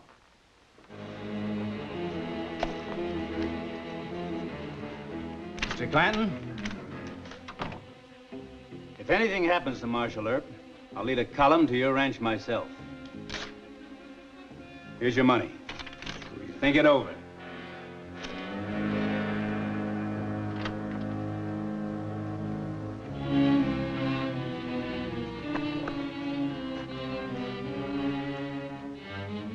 You forget my $20? I'm sorry, little dog. 1, 2, 3, 4.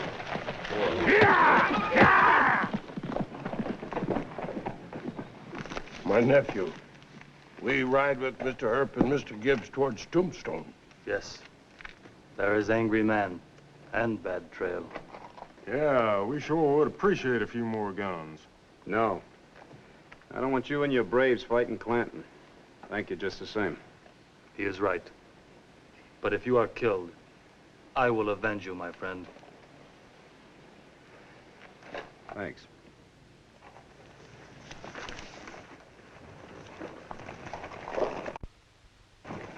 Avenging me and Roscoe ain't gonna be a heap of satisfaction to us. What do you want me to do? Ask the colonel for an escort? Why, of course not. That'd be humiliating. Well, just cheer up, Mr. Gibbs. Yeah? Why? Old man Clanton's pride is stung, but he isn't ready to bushwhack Johnny Laws just now. He'd have young Geronimo and the Army after him. You hear that, Roscoe? A few days after we're dead, all them Clantons is gonna be dead, too. I'm sure Roscoe's a lot happier now. Will you stop jabbering and get on his back? The trail I picked has only got one spot where they can ambush us. If it's gonna happen, I want it to happen before dark. Come on. Yeah.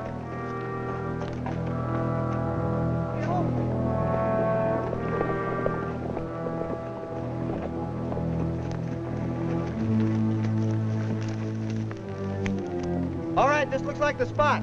Come on.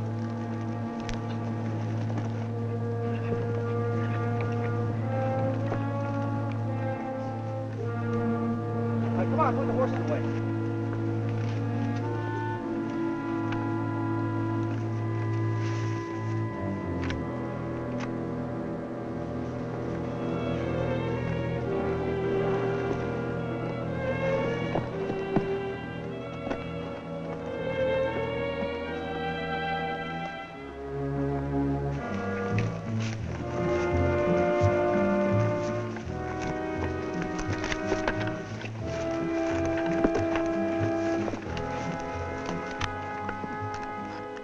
Now, they have to come around that bend in the fort. And when they do, we'll take them. Not too many of them. This trail goes downhill. They'll see us. This what you figured on? Yeah. To make our fight here.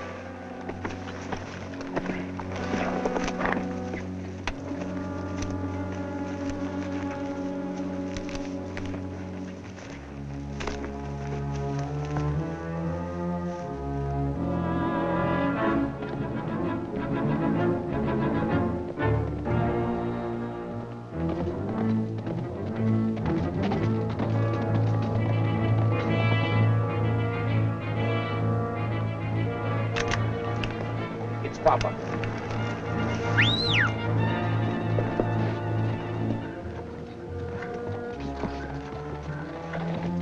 Yeah.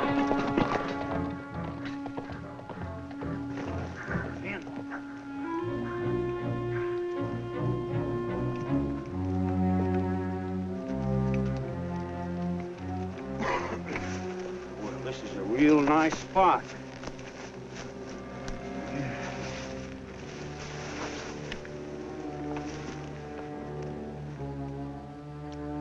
How do you figure our chances? About 50-50 if I haven't made a big mistake. Well, maybe they won't come up here after us. Let's hope not. Roscoe, heads up! Hey, Papa, that's Gibbs' mule. Loudmouth mule. Right up there, Papa. Let's go get him. Hush up, Ike. I'm studying this. Go get some more men. Now, we'll pin them down until they get here. And then we'll circle.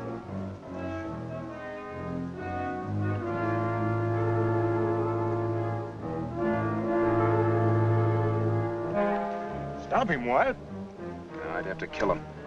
Well, ain't it about time? Not yet.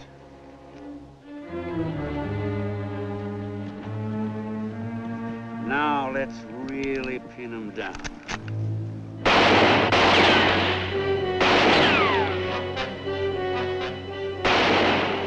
Save your shells until they come at us.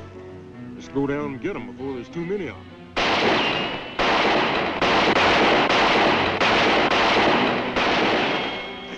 Old man Clanton's a bigger fool than I thought he was.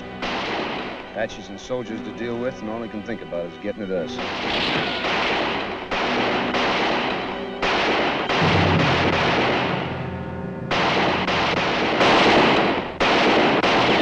2 men trying to flank us on the left over there, White. I see him. Here goes.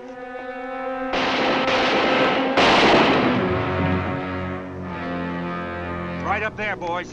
Pour it on them. I'm gonna cut loose. Oh, wait. Let him rush us.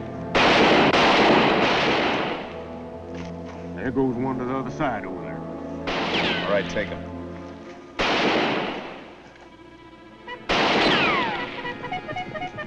It's Army!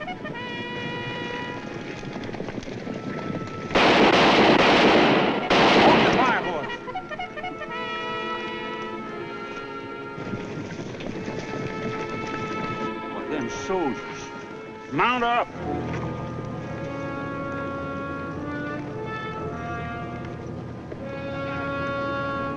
Let's go!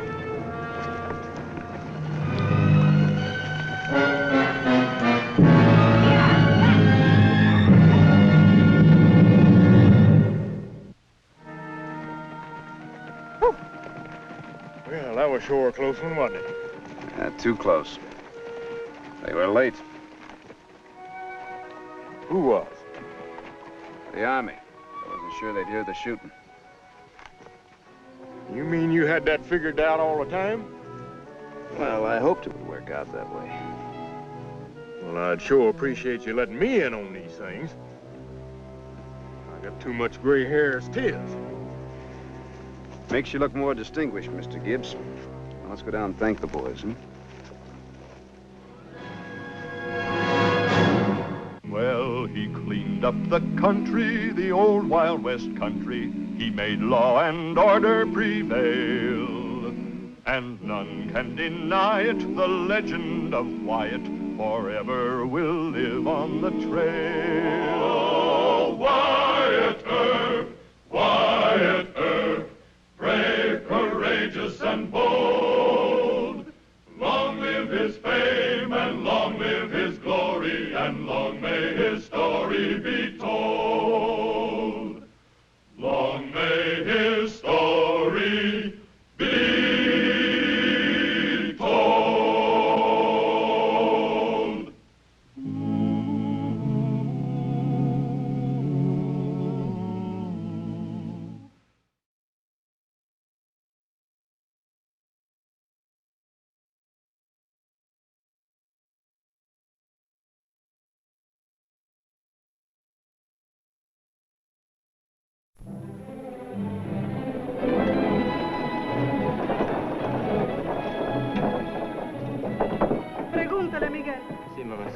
dias. May I help you folks? Si, senor. You can give us back my papa. Your papa? We have come all the way from the border to get him, since he cannot ride home by himself. Why not?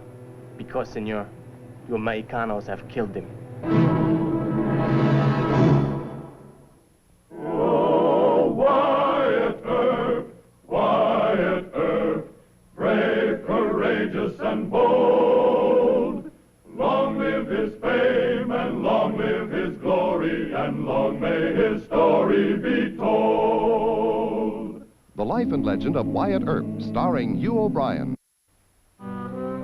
Tombstone lay near the border of Old Mexico. Many times that fact meant trouble for Marshal Wyatt Earp. The border was a convenient escape route for criminals, a very tempting sanctuary for raiding Apaches, and the home of a people who often had reason to bear little love for the Americanos north of them. Please come in.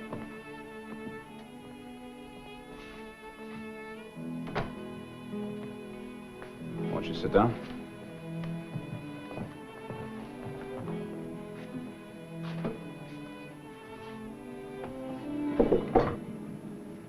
Now, please tell me what this is all about. We did not come all the way from Mexico just to talk, senor. I want the body of my father. I might be able to help you, but I don't even know your father's name. Huerta. Senor Juan Jose Ambrosio Huerta. I am the Senora Huerta. And this is my son, Miguel. Huerta. I do not know the name. If he was killed in Tombstone, I would know it. You tried to hide the murder of my father? Why are you so sure it was a murder? We have been told. You cannot deny it. I'm not trying to deny it. I'm trying to find out about it. Now, you say it happened here? See. When? A month. Perhaps more. We do not know how long it took the letter to reach us. A letter? You have a letter? No se lo des a él. Well, may I see it? No, senor. It is for our eyes only. Look, if you want me to help you, you're going to have to cooperate.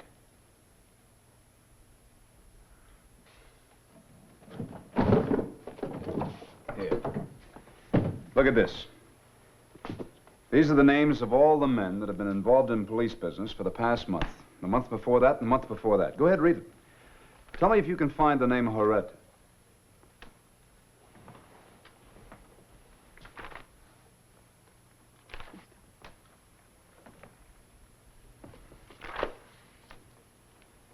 Maybe he changed his name. That is not possible. My father is not a criminal. Ay, Ambrosio is a man of many faults, but not one to go against the law, no. He would not have the courage. Well? Está bien, Miguel. Give him the letter.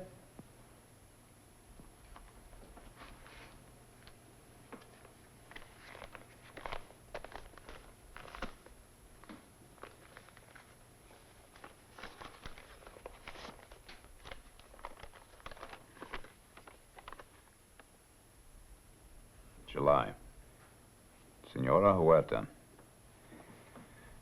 I regret to inform you of the death of your husband, Senor Juan Jose Ambrosio Huerta, in this city today. A man named Granby picked a quarrel with Senor Huerta and shot him in the back. Your husband was blameless in the affair. It will be solace to know that he died with the name Agrippina on his lips. A friend. Do you know who this friend might be? No, senor. The letter was written in English. It was read to us by the padre. The Senor Granby. You know him? Well, the only Granby I know is the foreman at the contention mine. That would be the one. My father came here to work in the mines. Well, I doubt it. Mr. Granby's never killed anybody in his life. It might have been done secretly. Somebody knew about this. If I can find this friend, I might be able to get to the bottom of it. You would avenge my father's murder? If there was a murder. What do you mean, senor? Just that nobody by the name of Huerta has been killed in Tombstone, and there have been no unidentified dead. Then what has happened to him? At least he would have written. Come, Madre. I told you they would not help us.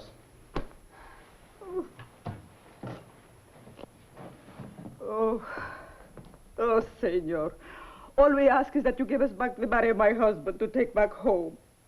Outside in the carreta is the coffin, already blessed by the Padre, and you won't even help. You don't have to ask my help, Senora. You couldn't stop me from helping to find him now. Why so? Because if he was killed in Tombstone, I want to know about it. Come on, let's go.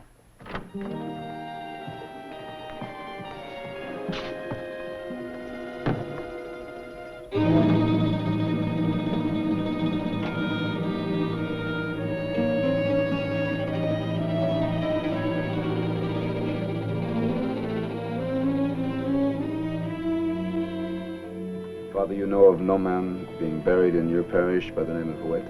No. No. You have never met a man by that name? No, I'm sorry, Senorita. Thank you very much, Father.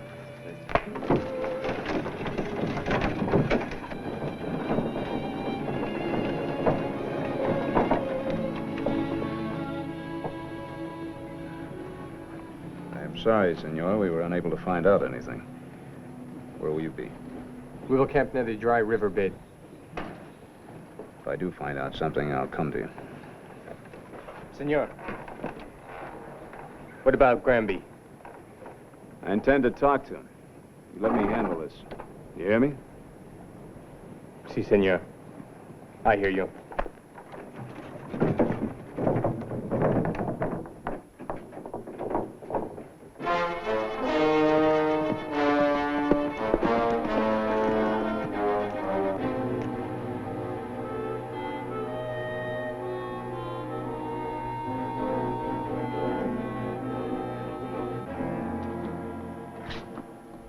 Howdy, Mr. Granby. Oh, hello, Marshal Earp. What brings you all this way? I'm looking for somebody. Well, tell me you're after old George for busting up Minnie's place the other night. No. This is murder. Murder? Who?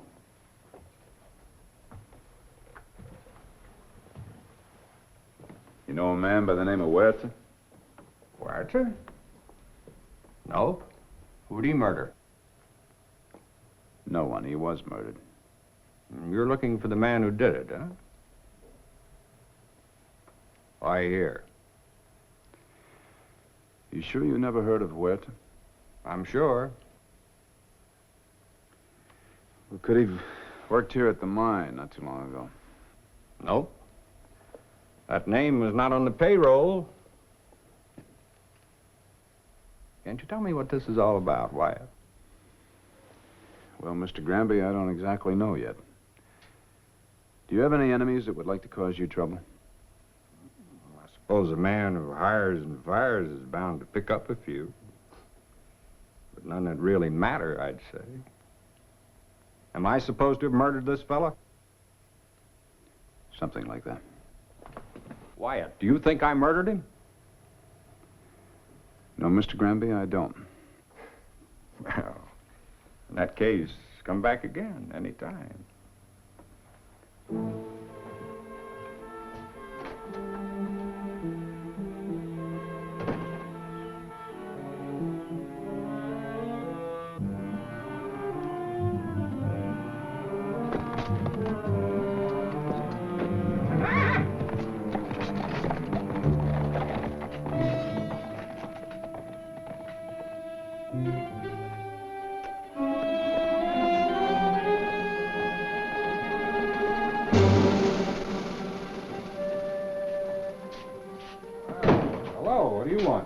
Talk to you, senor. Oh, I'm sorry, we're not hiring today. You will talk to me. My name is Huerta. Huerta? Si.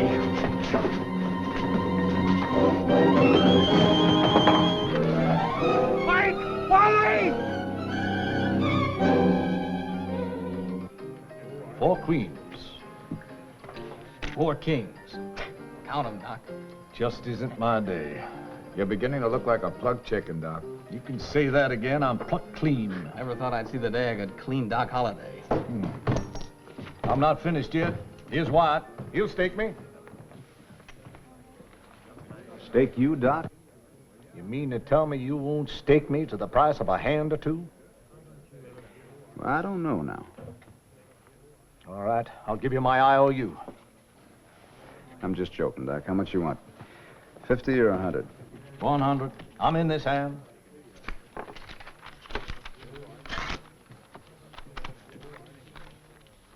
Thank you, sir. Your IOU. That won't be necessary. Oh, yes, it will. We must keep this on a business-like scale. I wouldn't want anybody to think that I was beholden to the town marshal. It might compromise you, or me. Your IOU, sir. All right.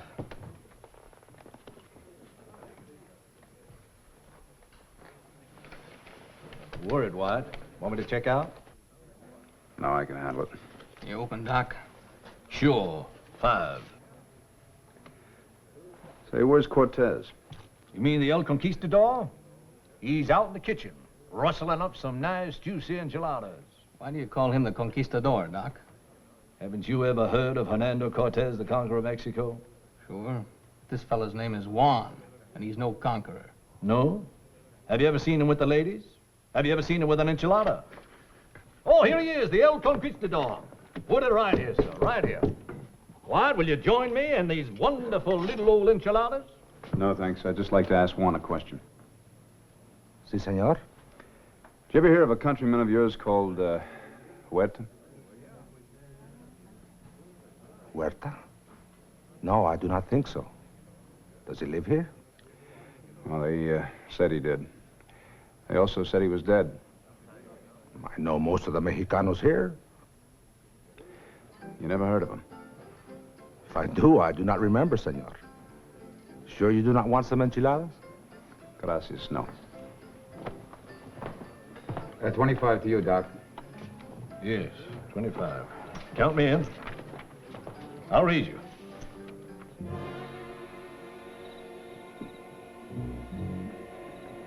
Wyatt! My clerk! Gamby, what happened to your arm? That Huerta. He tried to kill me. The boy? Yes, he came to the mine. You've got to do something about that kid. First, let's get Dr. Goodfellow to take a look at your arm. Come on.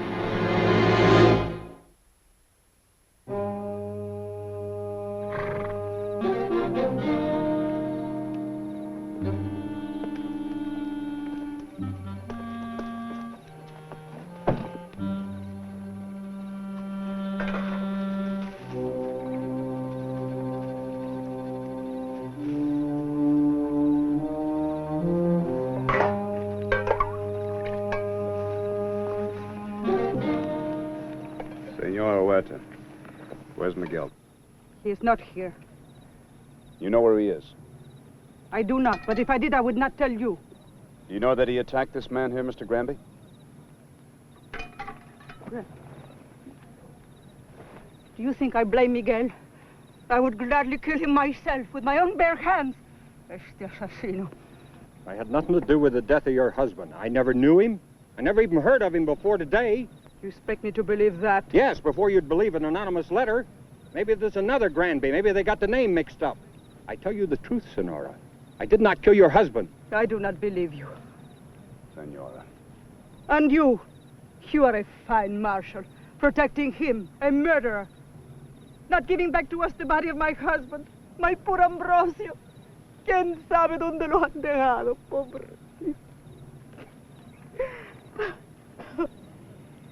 Senora, you have a right to be upset. But I must warn you and your boy that we have laws to protect people. Oh, senor, we too have laws, much older than your laws. An eye for an eye, for a man's life, the life of his killer. Look, if your husband was murdered, I'll find the man who did it. But you must leave that up to me. You understand that? I have heard you. Mr. Granby does not say to arrest Miguel because of the boy's youth. But I say that I will arrest him if he attacks this man again. Now, you tell him I said that. You can also tell him if he comes near me again, I'll shoot first and ask questions later. Mr. Granby, please. I've got a right to protect myself, Wyatt, and I will. Please tell me where the boy is.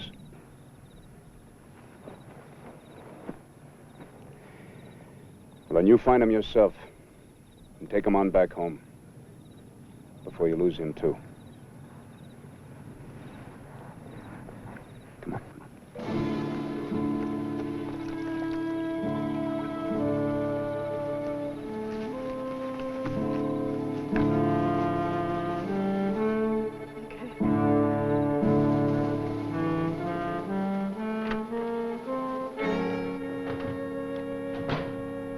Hi, Doc. How, what? They cleaned you? Nope. My luck changed. I came to get my IOU. It doesn't hurt for a man to have a reputation for a quick pay, you know. All right. I'll just tear it up, Sure. Thank you. You're turning in a little early, aren't you? Well, I'm tired of cards, Wyatt. You look mighty worried. I heard you asking the El Conquistador about a man named Huerta. Is that who you're worried about? Yeah. Who's he? Well, he was supposed to have been killed, shot in the back, came up here from Mexico to work in a mine. Never heard about that. Neither did I. Can't find any record of it. Who's supposed to have done it? Horace Granby. Granby? He ain't much of a poker player, but I never figured him to be a killer. I don't think he even carries a gun. Well, he does now. It's either kill or be killed by Huerta's son. Think of that. The boy must have loved his father. Well, that, and it's a matter of honor. See, they got this letter telling him about the father being killed. So the mother and the boy came up here to bring the body back. Well, I sure wish Granby luck. I'm not so much worried about him as I am about the boy. Yeah, the boy. What does he look like, Wyatt? In case I happen to bump into him. Oh, he's a good-looking young Mexican, about 16. Wears very light clothes, big sombrero. Mexican, white clothes, 16. Well, in case I bump into him, I might be able to help some. Bye, Wyatt. Get some sleep.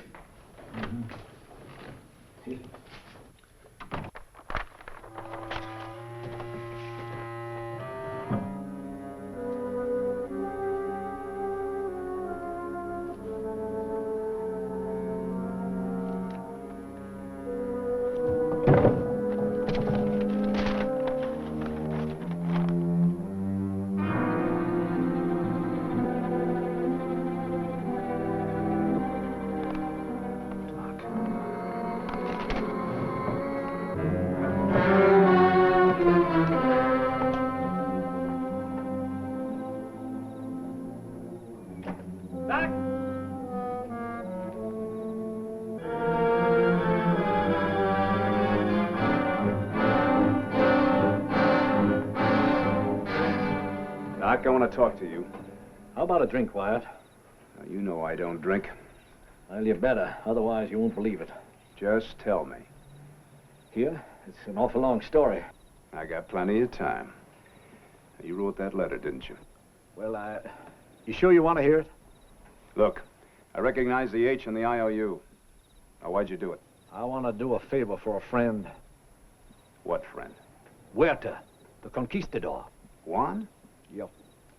Came into town, wanted to work in the mines, found out he could make more money as a cook, so he changed his name.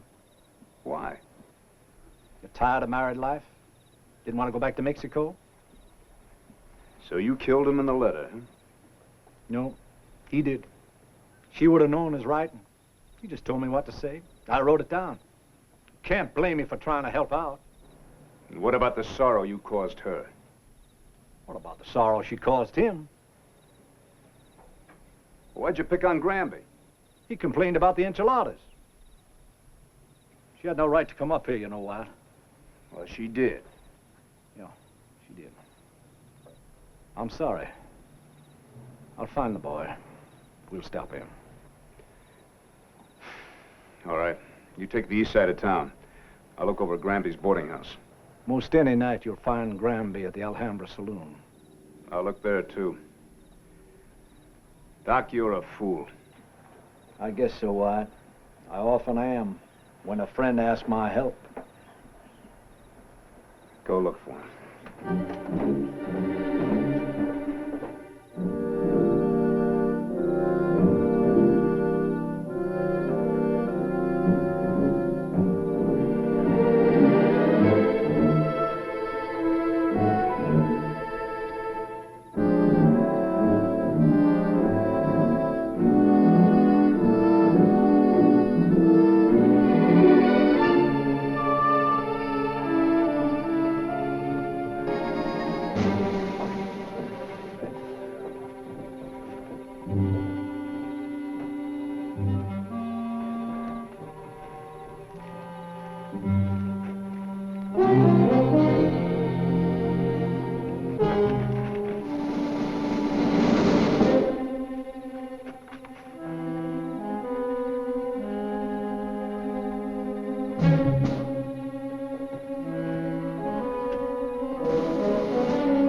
Watch it, Granby!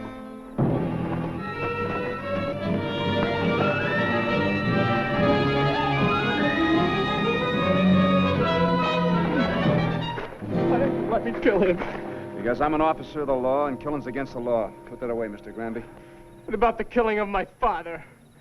I can explain that to you now. Never mind the father. What are you going to do about him, Wyatt? This won't happen again, Mr. Granby. I'll say it won't. Are you going to put him in jail? I said I'd handle this. I don't understand you. I don't understand any of this. Here comes a man that can explain it to you. Doc Holliday? That's right. Everything all right, Wyatt? Everything except you got some explaining to do, Mr. Granby. I suggest you two of you go over to the Alhambra. What are you going to be doing? I'm going to take Miguel here over to the office, find his mother, and then treat them both to a late supper.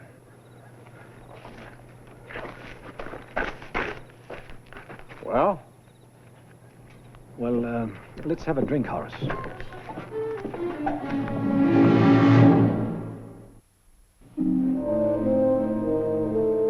What about my father's killer, senor? Let's have supper first, huh? There's plenty of time for that later. You will not talk me out of it. I will kill him. It's not the proper time for eating. Well, you'll think so after you taste these enchiladas. Believe me, you've never tasted enchiladas so good. No one makes enchiladas as good as Mamacita. For certain, no Americano. Well, I think I can safely say that these enchiladas will taste just as good as your mother's. Wait and see. Here they come now. Good evening, senor. El Conquistador. Put it right on the table.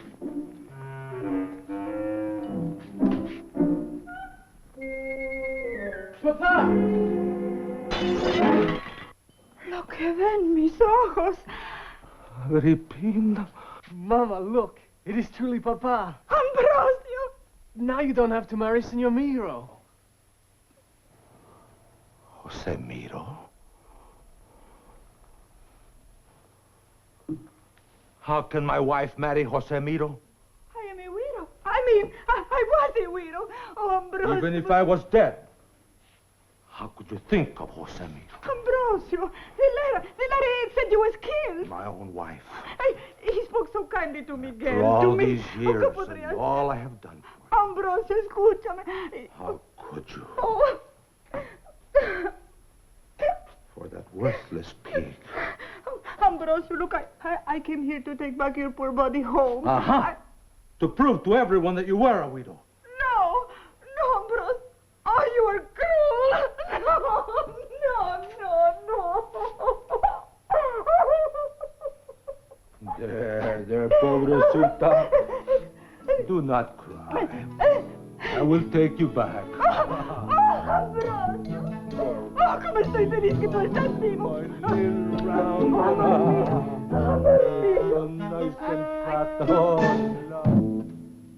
Well, he cleaned up the country, the old Wild West country. He made law and order prevail.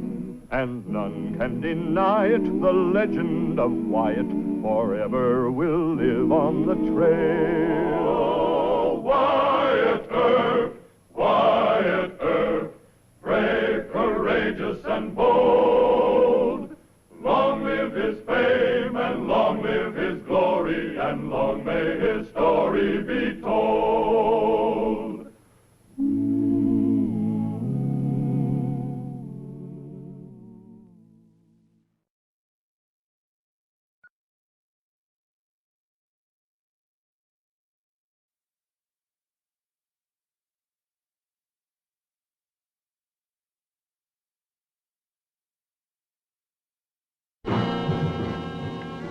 How's Uncle Toomey?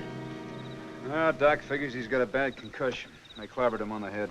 Them weasels. They got away with all the horses and mules and consignment to Fort Huachuca. Roscoe will find them. Roscoe? Yeah. One of them mules kicked Roscoe. Look here. He's a mine-working mule. Leastwise, he is wearing a cleat-toed shoe. Pretty bad bruise. Yeah. Say, reckon Doc Goodfeller would take a look at him? I'll ask him.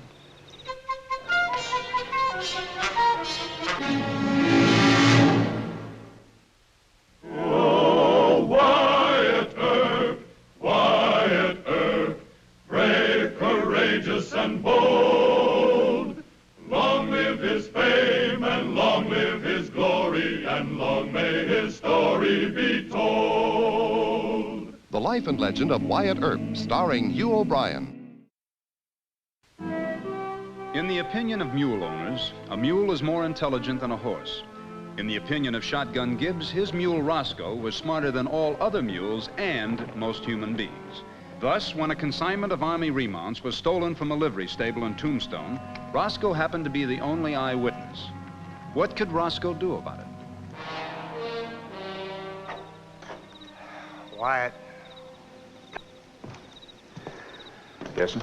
Mr. Toomey should be all right. Let him rest on that cot, and don't pester him with a lot of questions. Yes, sir. Roscoe's hurt. Roscoe? That mule? Yes, sir. Mr. Gibbs and I, well, we'd like you to take a look at him. Well, he can't be hurt much. If a mule's really hurt, he lies down. Just as a favor, would you look at him, sir? I haven't had a decent night's sleep in a week. And now you want me to... Oh, all right. Howdy, Doc. Good.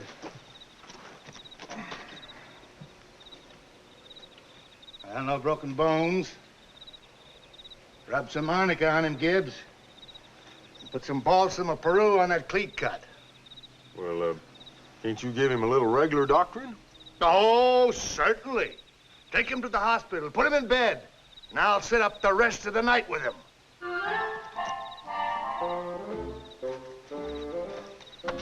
He's a little short on sleep and a little short on temper. Come on, we'll take Roscoe on over to the yard and back to jail and doctor myself. Well, Roscoe don't take it kindly being made light of. You forget he's our only eyeball witness? Yeah, that's right. But what you don't remember is that the last time a mule done Roscoe a dirty trick, Roscoe caught up with that same mule 3 months later. That's right, he did, in Dodge. Yeah. Roscoe's got a memory like an elephant. Besides, what else you got to work with on this case besides Roscoe's memory and that there shoe print on his rump? Nothing else. Not now, anyway. Well, you ought to treat him with a little more respect, then. Mr. Gibbs, if that mule helps us recover government property, I'll make him a deputy marshal. Hey, you hear that, Roscoe? Feeling better, huh? Don't tell me. Roscoe understood that. Well, no, not the words, but it's the tone of your voice, Wyatt. Roscoe knows you're treating him like somebody important. You know, the mule, that's a heap better than a peck of apples or high-class doctoring. Well, people value it the same way, Mr. Gibbs.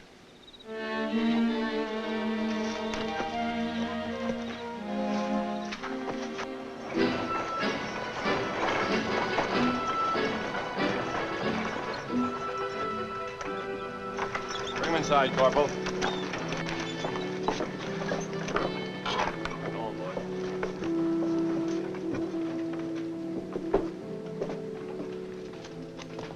Marshal Abe, we got your telegram at the fort last night. I caught one of the thieves.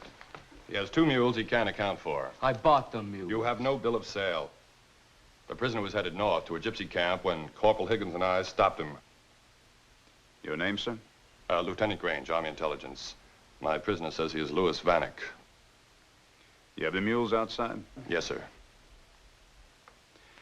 Mr. Gibbs, bring Roscoe around front. I'd like to have him take a look at those mules. After you, sir.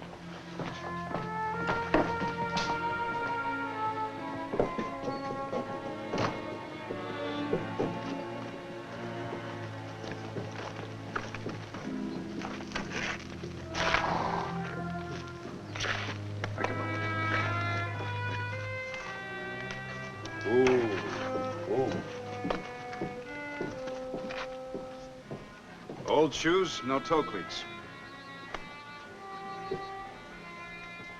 Same here. What's that got to do with it, Marshal?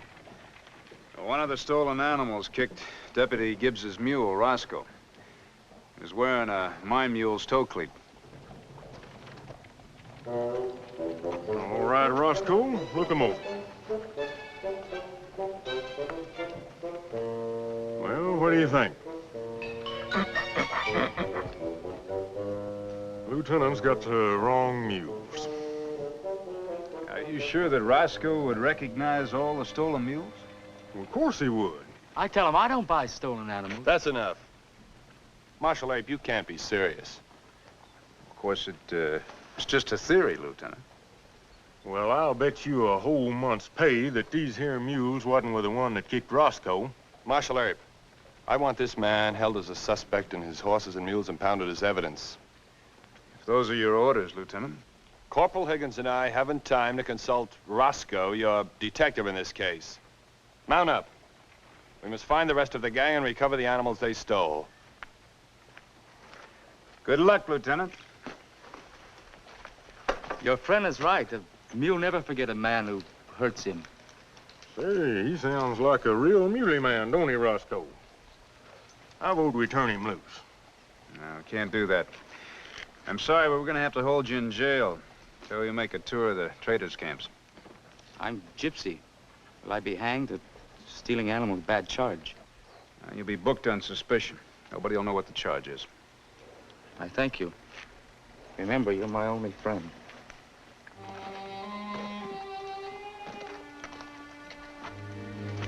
Well, if you don't know mules, who does?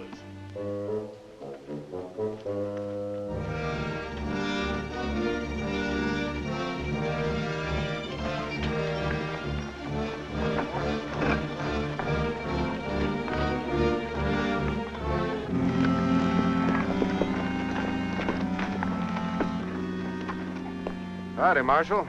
Looking for somebody? Howdy. Liveryman in Tombstone was hit over the head last night. Some Army horses and mules were stolen. Mr. Gibbs, have Roscoe take a look at those mules.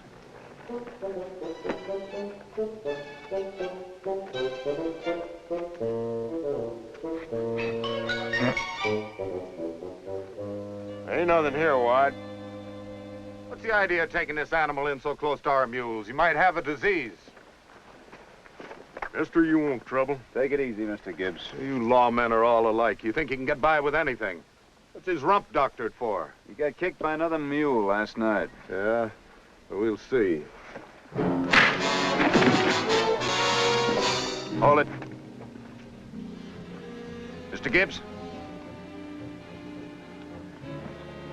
Come on up.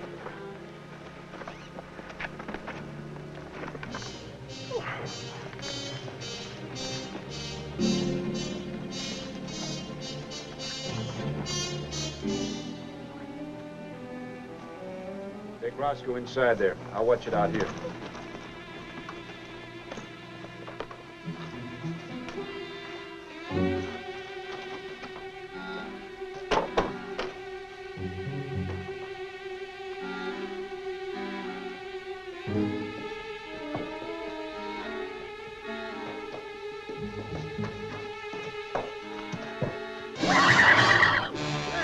Roscoe! Roscoe! What's the matter with you, boy? What's bothering you?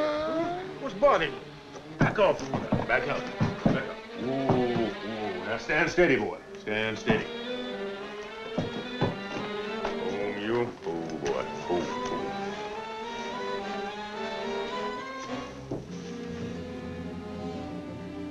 Hey there, what? Step in here, will you?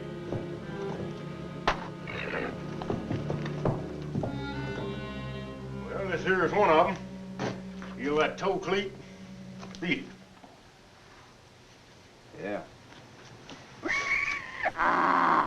Well, Roscoe don't like him, huh? No. Neither one of them's the mules that kicked him. But he remembers them from last night, all right. Oh, I see. They were traveling in bad company, is that it? Yep. We're on the trail now, boy.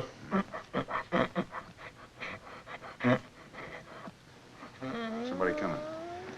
You cover me in here. I'll go around the side. Right.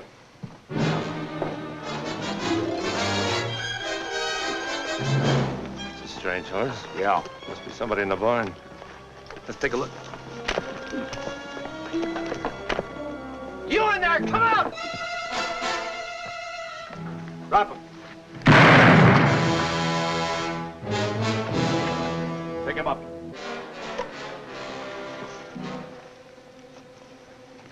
Now, you just bought those mules from a fella, huh? That's right. And his boys had a lot of horses and mules. Which way were they headed? They rode off towards Dicebox Canyon. Skinner Malone's camp? We don't know anything more. That's it. Mr. Gibbs, bring Roscoe out here.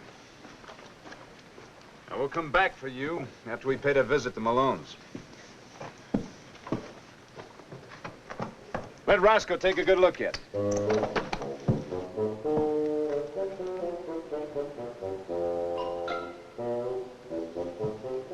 Roscoe, you dead certain you didn't see them fellers there last night? Take a look. Take a look. Didn't see him, huh? Nope. They wasn't in on it. That'd have been hit a bit of hunk at them. Maybe he's right. Let's pay a visit to Dicebox Canyon.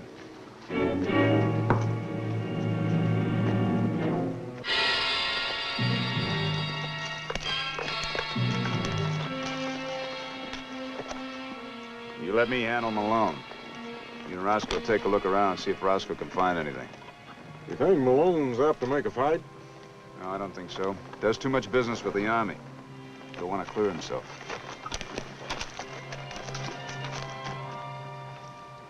They told me you were smarter than this, Herb.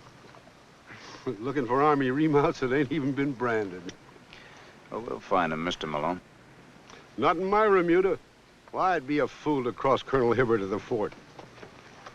Look around. I don't want you restless. No luck at all, huh?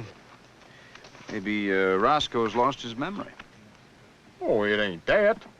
There ain't no mules in that Remuda. Roscoe don't pay much attention to horses. We better head back to Tombstone. Maybe Lieutenant Grange has already solved the case.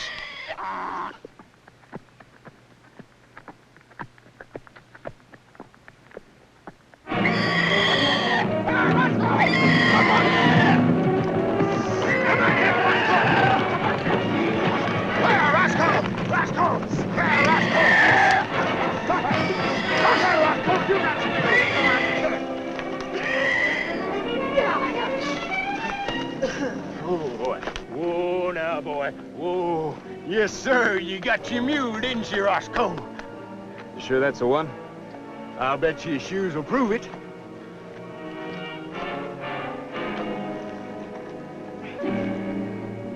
Yeah. Mine and shoe with cleated toe. I'll fit the scar on Roscoe. Hush up, Roscoe. Hush up. Mind your manners. What's all this about, Herb? Mr. Malone, you and your men are under arrest. Arrest? Just because Roscoe don't like another mule? Not just another mule. That mule kicked Roscoe last night. He's part of the string of Army mules that was stolen. Herb don't know what he's talking about, Skinner. And he ain't arresting me on account of no mule. Mr. Malone, you want to resist arrest too? No, not me. Ain't no judge gonna hold me and my boys on what a mule thinks. All right, Mr. Gibbs. We're taking this whole remuda back to Tombstone. Yes, sir. Pick him up. Cut that out! Stop that! Try that again, and I'll kick your ribs in. I ain't gonna stand for no more lawlessness. You just behave yourself. Come on up here. Get up. Come on.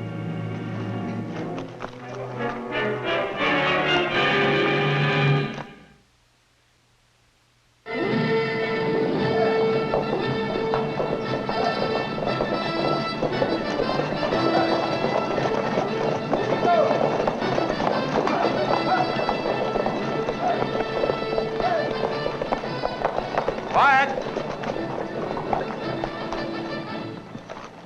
Good work. How'd you find them? I didn't. Roscoe found him. No time for jokes. Unc Toomey is conscious now. He could stand a little questioning. That's fine. Ask him if he can give a description of the Army animals that were stolen, will you? Now, that makes sense. Thanks. Roscoe found them. Marshal Earp, is this supposed to be a joke? No, sir. No, Roscoe recognized the mule that kicked him during the robbery, and on the strength of that evidence, I arrested Skinner Malone, his men, and seized their remuda. The court would like a demonstration of Roscoe's extraordinary powers. All right, sir. I have 4 mules out and back there. Shotgun is over with Dr. Goodfellow, taking a statement from Unc Toomey. I'll handle Roscoe so that he can't be accused of taking suggestions from Shotgun. That fair enough? No. I must demand the immediate arraignment of Louis Vanek, the man I brought in. Well, it's time for that, Lieutenant. Mr. Earp will be allowed to present his case. Thank you, sir.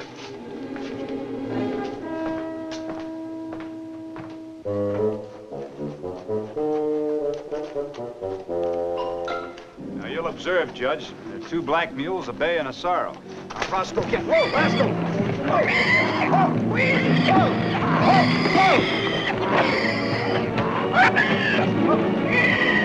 Oh. It's amazing. Why are you so sure that's the mule that kicked him? Well, I measured his hind shoes. Fits the bruise on Roscoe. Too bad it's not legal evidence.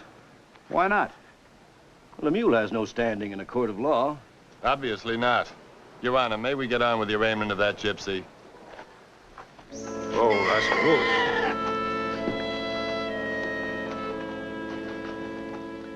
Mr. Vanek, you admit that you have no bill of sale for the mule team in your possession when you were arrested by Lieutenant Grange? I buy mules from my cousin Julio. Among our people, it's insult to ask for a bill of sale. That's right, Your Honor. I'm sorry, but the law requires a bill of sale. Lieutenant, the theft of government property is a federal offense. Now, I suggest that you take the defendant to the federal courthouse at Prescott. No, I am innocent. I didn't... Silence. Now, the court orders that... Excuse me, Your Honor. Yes? This here is Unc Toomey's ledger book. It's got the description of the horses and the mules in the Army consignment. Marshal Earp, I understand you arrested a Mr. Malone and seized his remuda. The court orders that you check this ledger against all animals claimed to be owned by Mr. Malone. Lieutenant? Sir. Why weren't the Army animals branded at the time of purchase? Colonel Hibbett's order, sir. We do not brand remounts until they have passed final inspection at Fort Huachuca. I go now, please? No, sir. You stay in jail. Marshal Earp may have recovered the stolen animals, but he hasn't caught one thief. Well, Roscoe will catch him for you, Judge. Oh, of course he will. Of course.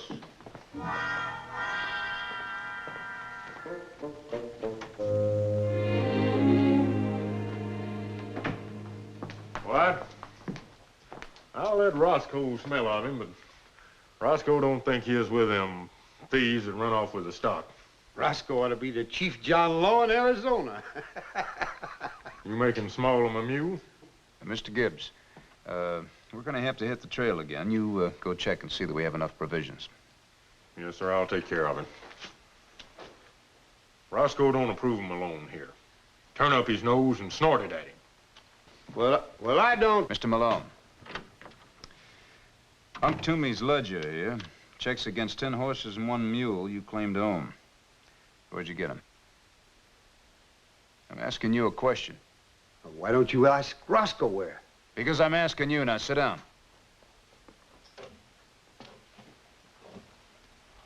Now, it may surprise you to know that I can hold you and your men as receiving stolen goods on this evidence here. You gotta prove that we knew they were stolen. No. Judge Spicer is holding young Vanek because he has no bill of sale. Have you? Well... Now, the local juries are prejudiced against horse traders. Well, hang that gypsy, sure. Maybe you too. Yeah. I'll tell you what I'll do. I'll make a deal. No deals. But if you supply information leading to the arrest of the thieves, Judge Spicer will take that into account. All right. I bought the animals from Whitey Jones. Whitey Jones? Where can I find him? Search me. All I know is he used to be in the Army. What's he look like? Oh, blonde fella, 35, about your size, maybe a little heavier. How many men with him? 4. Just saddle tramps. They took my money and rode off. All right, I'll check this out with Lieutenant Grange.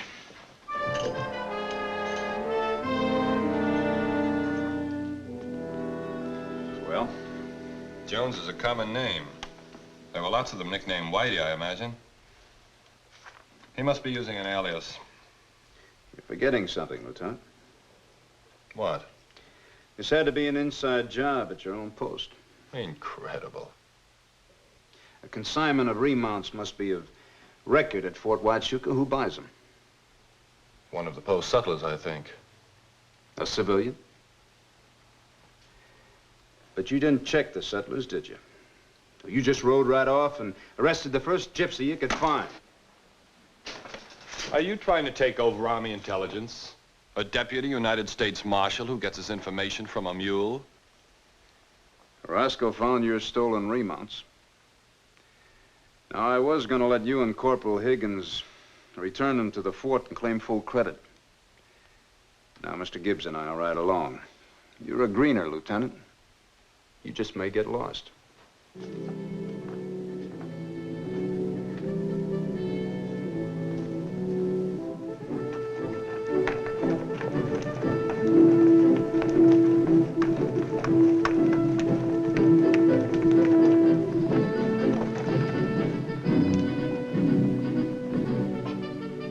We found the animals at Skinner Malone's. Lieutenant Grange says that a gypsy did it. You found the animals at Skinner Malone's camp. Frankly, I don't think that either one of you has nabbed a guilty man. That's right, sir. We haven't. I've checked carefully. We have no post settler by the name of Whitey Jones. Well, a man don't go around stealing horses or using his own name, Colonel. Do you have a settler nicknamed Whitey? I'm not that familiar with all the nicknames around here.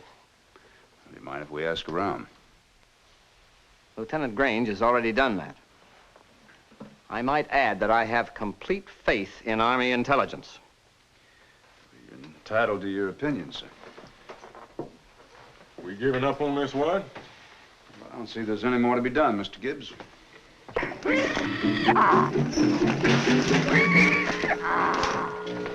Roscoe.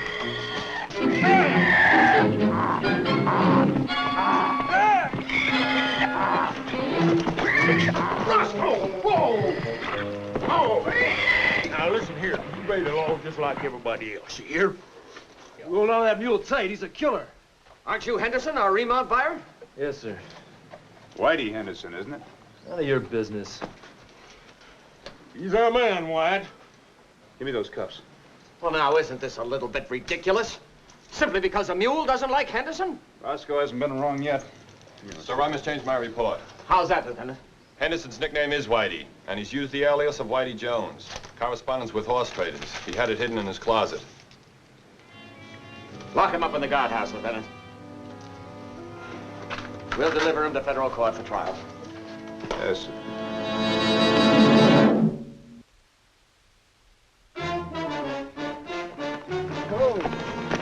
Hey, you know, I almost forgot something. What's that?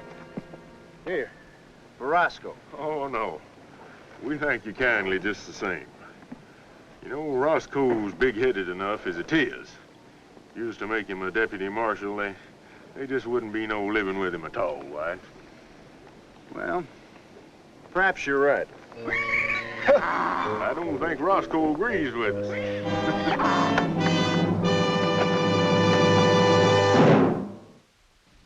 Well, he cleaned up the country, the old Wild West country. He made law and order prevail. And none can deny it, the legend of Wyatt forever will live on the trail. Oh, Wyatt Earp, brave, courageous, and bold. Long live his fame, and long live his glory, and long may his story be told. Long may his story be told.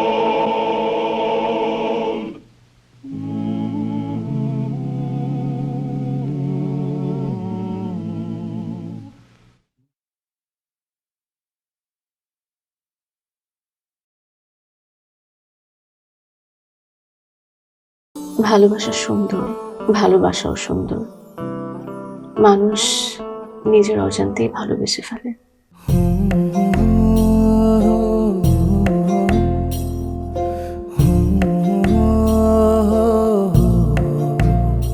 আমারও মনে হয় কি জানেন, আপনার মতো জানাশোনা কাউকে না আমার বিয়ে করা উচিত।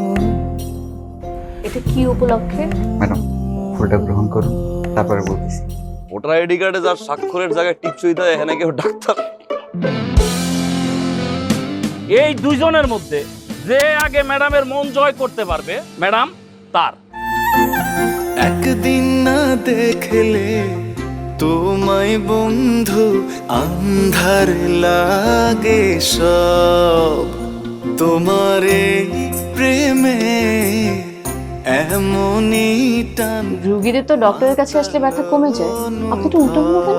আপনি কি একটু উল্টো? তোমায় ছাড়িয়া যাব মরিয়া, তোমায় ছাড়িয়া যাব মরিয়া, যেও না বন্ধু আমার ভুলিয়া ভুলিয়া। আমার মনে হয় আমার সমস্যা কপালে। ম্যাডাম আমার কপালে নেই, আমার কপালে আছে দাগ।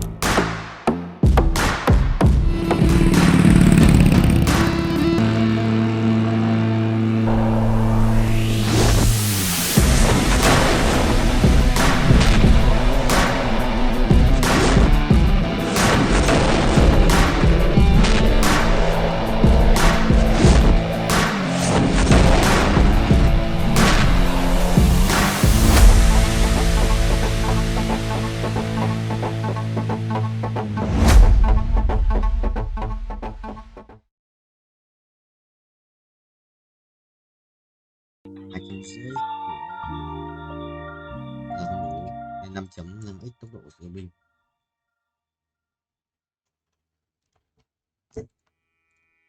Binh không thầy ơi. Giống như củ sắn này. Gì vậy đây?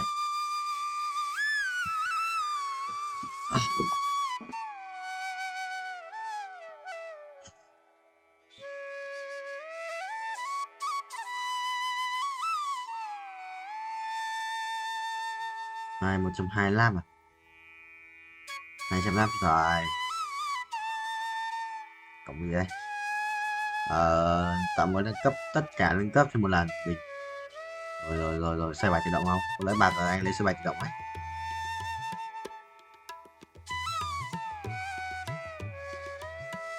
$180 à? Vách. Không được á?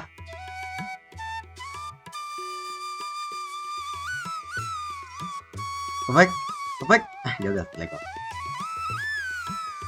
Như đi qua này 215 nắp à? 25 à? 25. 35 không? Được, cộng 10 này, 30 rồi, thừa 30. 10 này. 229 à? Tao thì bảo thiếu 30. Không mua à? Đến mày gì luôn. Thần tài này. Thần tài lên. Ở chờ nhỉ? Thần tài lên.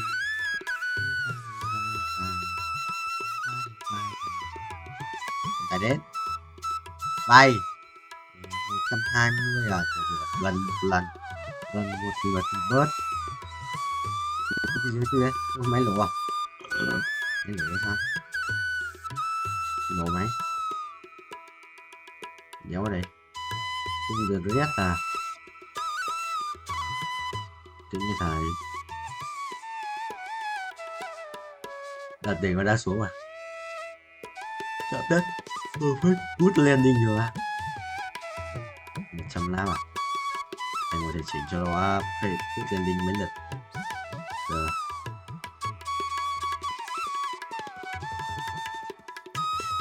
chọn chỉnh bằng những gì mà xuống này á.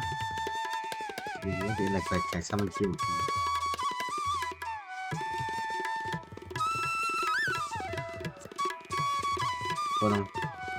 Cô đông good landing. Méo đi phải nói. Áo choàng bạc độc dược sĩ. Được lấy mất chất hồi phục. Có sức hành vác cái điểm lính. Áo choàng bạc này. Xong đâu Bình. Thần tài ngay.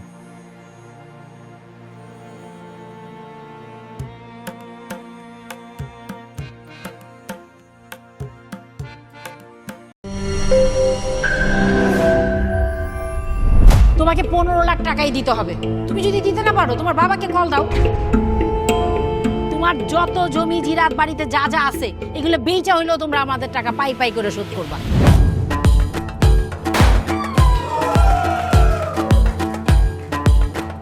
একটা ব্যাপার কি খেয়াল করছো? শহরে কিন্তু দুইটা রূপ, রাতের এক রূপ, দিনের আর এক। বেঁধেছি ঘর হৃদয়ের পর গাঢ় সবুজ ওই গহীন বনে। আরে ব্রো, সবসময় চিল থাকতে হবে, কিচ্ছু মাথায় নেওয়া যাবে না। ভালোবাসা হচ্ছে একজন আরেকজনের উপর ভরসা করে, একজন আরেকজনের হাতের উপর হাত রেখে এই জীবনটা কাটিয়ে দেয়। কিছু মানুষ এই রাত জেগে থাকে আর টাকার বিনিময়ে সুখ খোঁজে। বসুন। এখন তো সিরিয়াস হওয়া উচিত, তাই না? আমি তো কোথাও যাচ্ছি না পার্টি করতে। তুমি কেন যাচ্ছ? কেন বন্ধ করতে পারতেছো না বলো তো?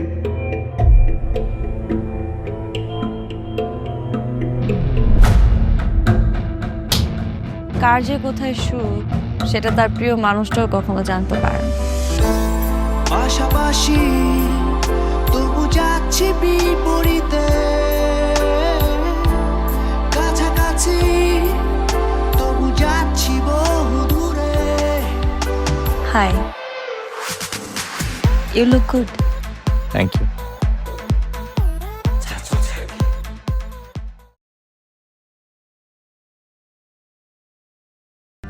Chọn gom bro 50k game.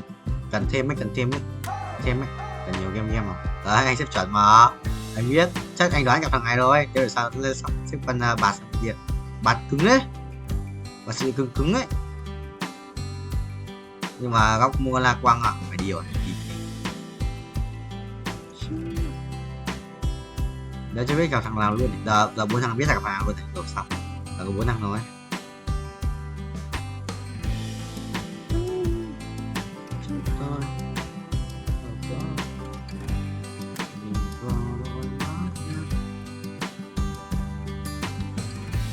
Dấu gì lên? Dấu ăn đi không lên 2 à? Chưa có mỗi kiếm làm chí. Chưa.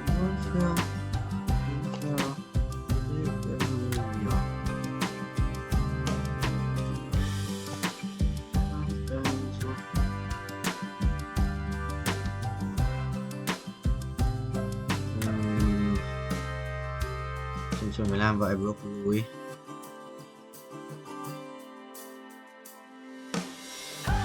Thôi thua.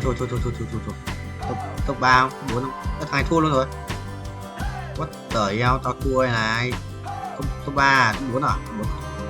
Nguyên nhà. Cứ phải phải đét. Rồi đi. I'm sorry. I trừ. Ngay ở kia trừ thế còn 9 máu. Cho nó thế.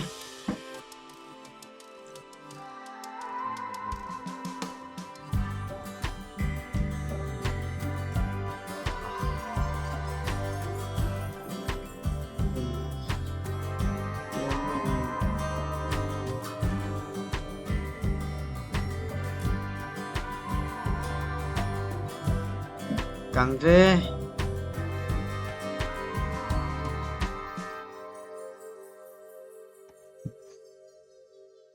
Kiểu bé bị lag à? Chuẩn bố.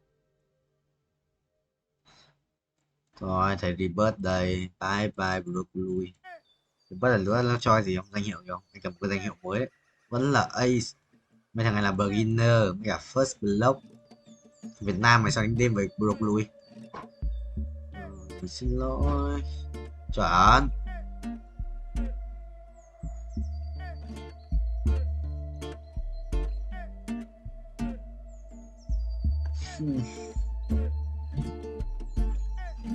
Từ từ vào check xem là bao nhiêu phút rồi.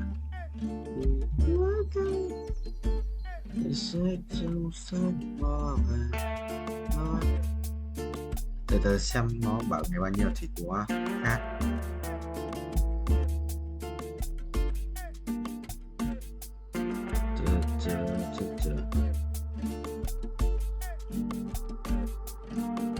Chờ đấy ha. Trước ngày 10 tháng 7 nhanh về Broccoli. Cùng tao.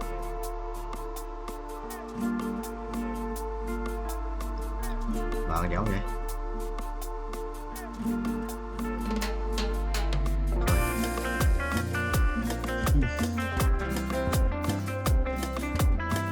Sao đến to nhỉ? 12 à? Là 62 tiếng. À đâu đâu đâu.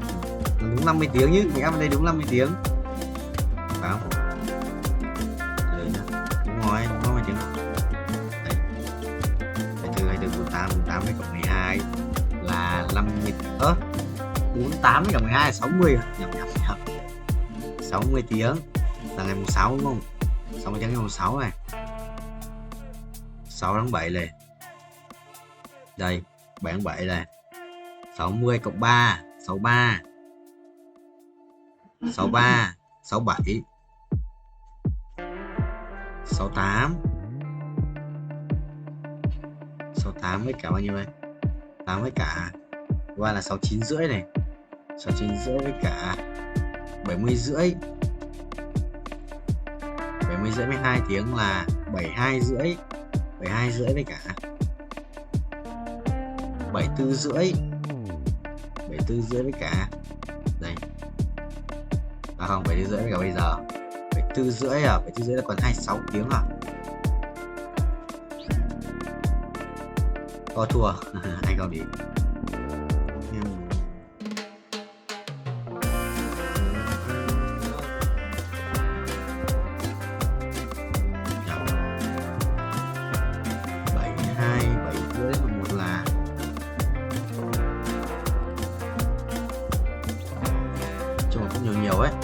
Quay xuống cho đầu một. Hôm nay mùng 10 Broccoli ơi, sự buồn đấy. Tôi chơi show đông. Tầm mùng 10 sắp có xong không vậy? 2 ngày à? Ngày chơi hát không? 1, 2, 3. 13 đi. What the hell? Ơ? Cái gì à? Ơ? Rồi.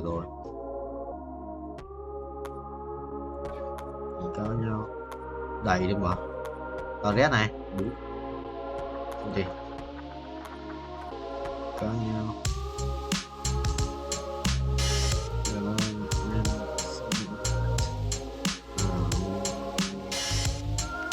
thế thì nào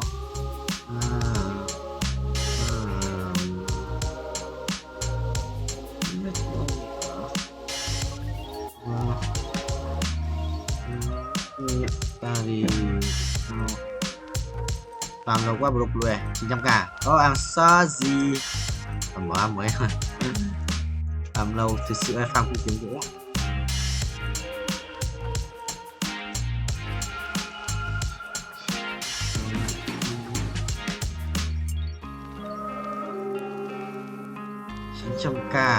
xịn này, được xong.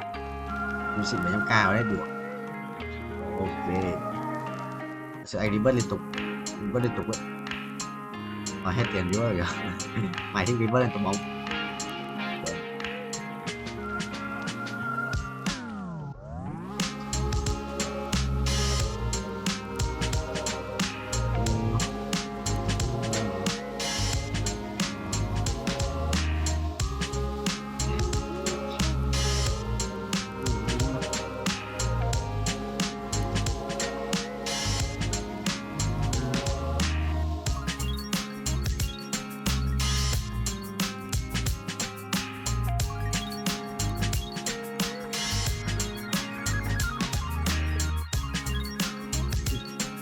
Rồi. Đi của broccoli. Tôi bố à.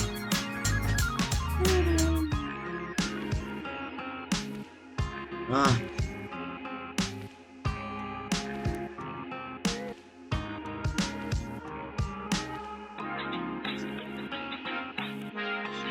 Pha sự kinh khủng ấy. Phải cần. Yes.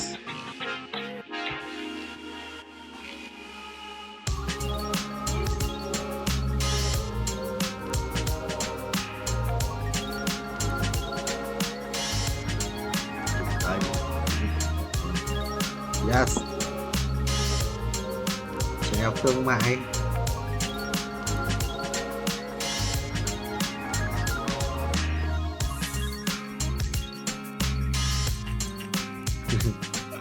Chúng mình các bà mẹ xem nội dung trên mạng à?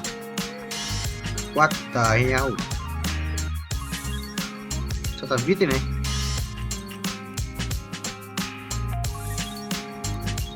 Thần tài à? Đừng thua nhà đéo nào. Quỷ phết nhà đéo ấn đánh thần tài sự quỷ ấy. Nhưng nghiện nó khác. Đéo xem. Mắt anh trong túi.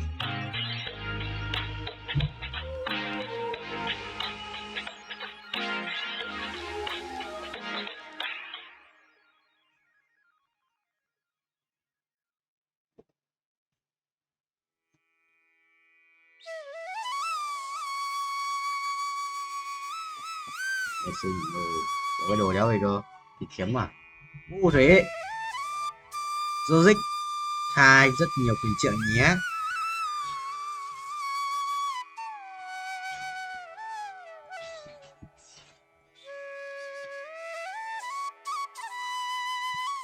Cút ngay lập tức.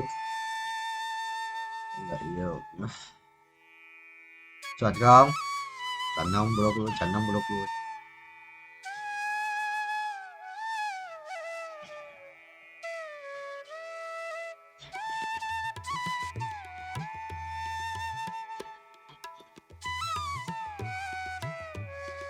Là enemy này.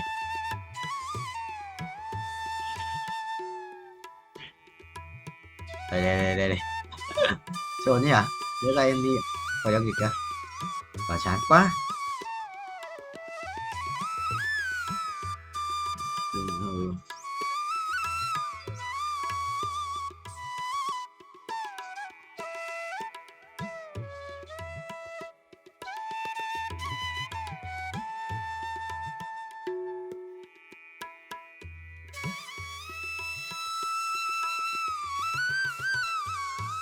Giờ nó cũng nuôi.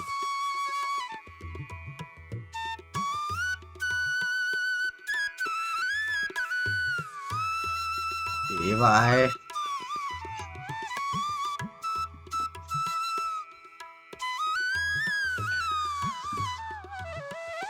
Dòng tiền bảo tàng, bảo quản.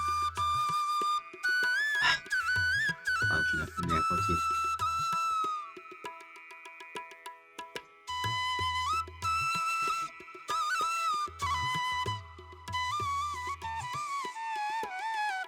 Yeah.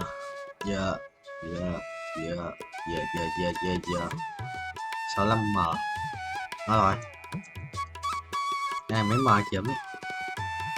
Yes, block away. I'm back, bro.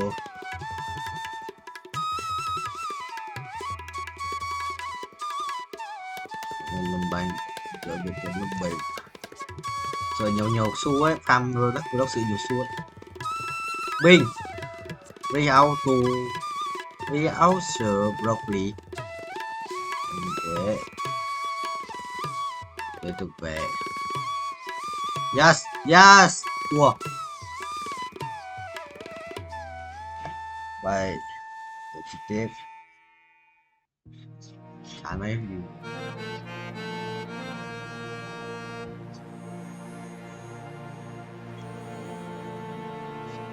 yes kiếm sĩ nhất chị phải không không kiếm nhất khác cái cũng cầm 100 củ ấy nhớ là 100 củ rồi bạn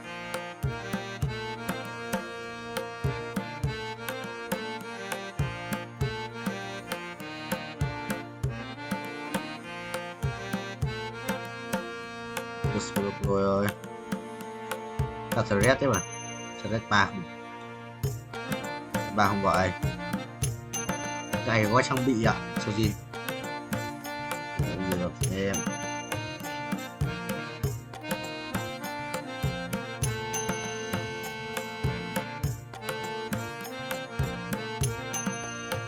này rất là xấu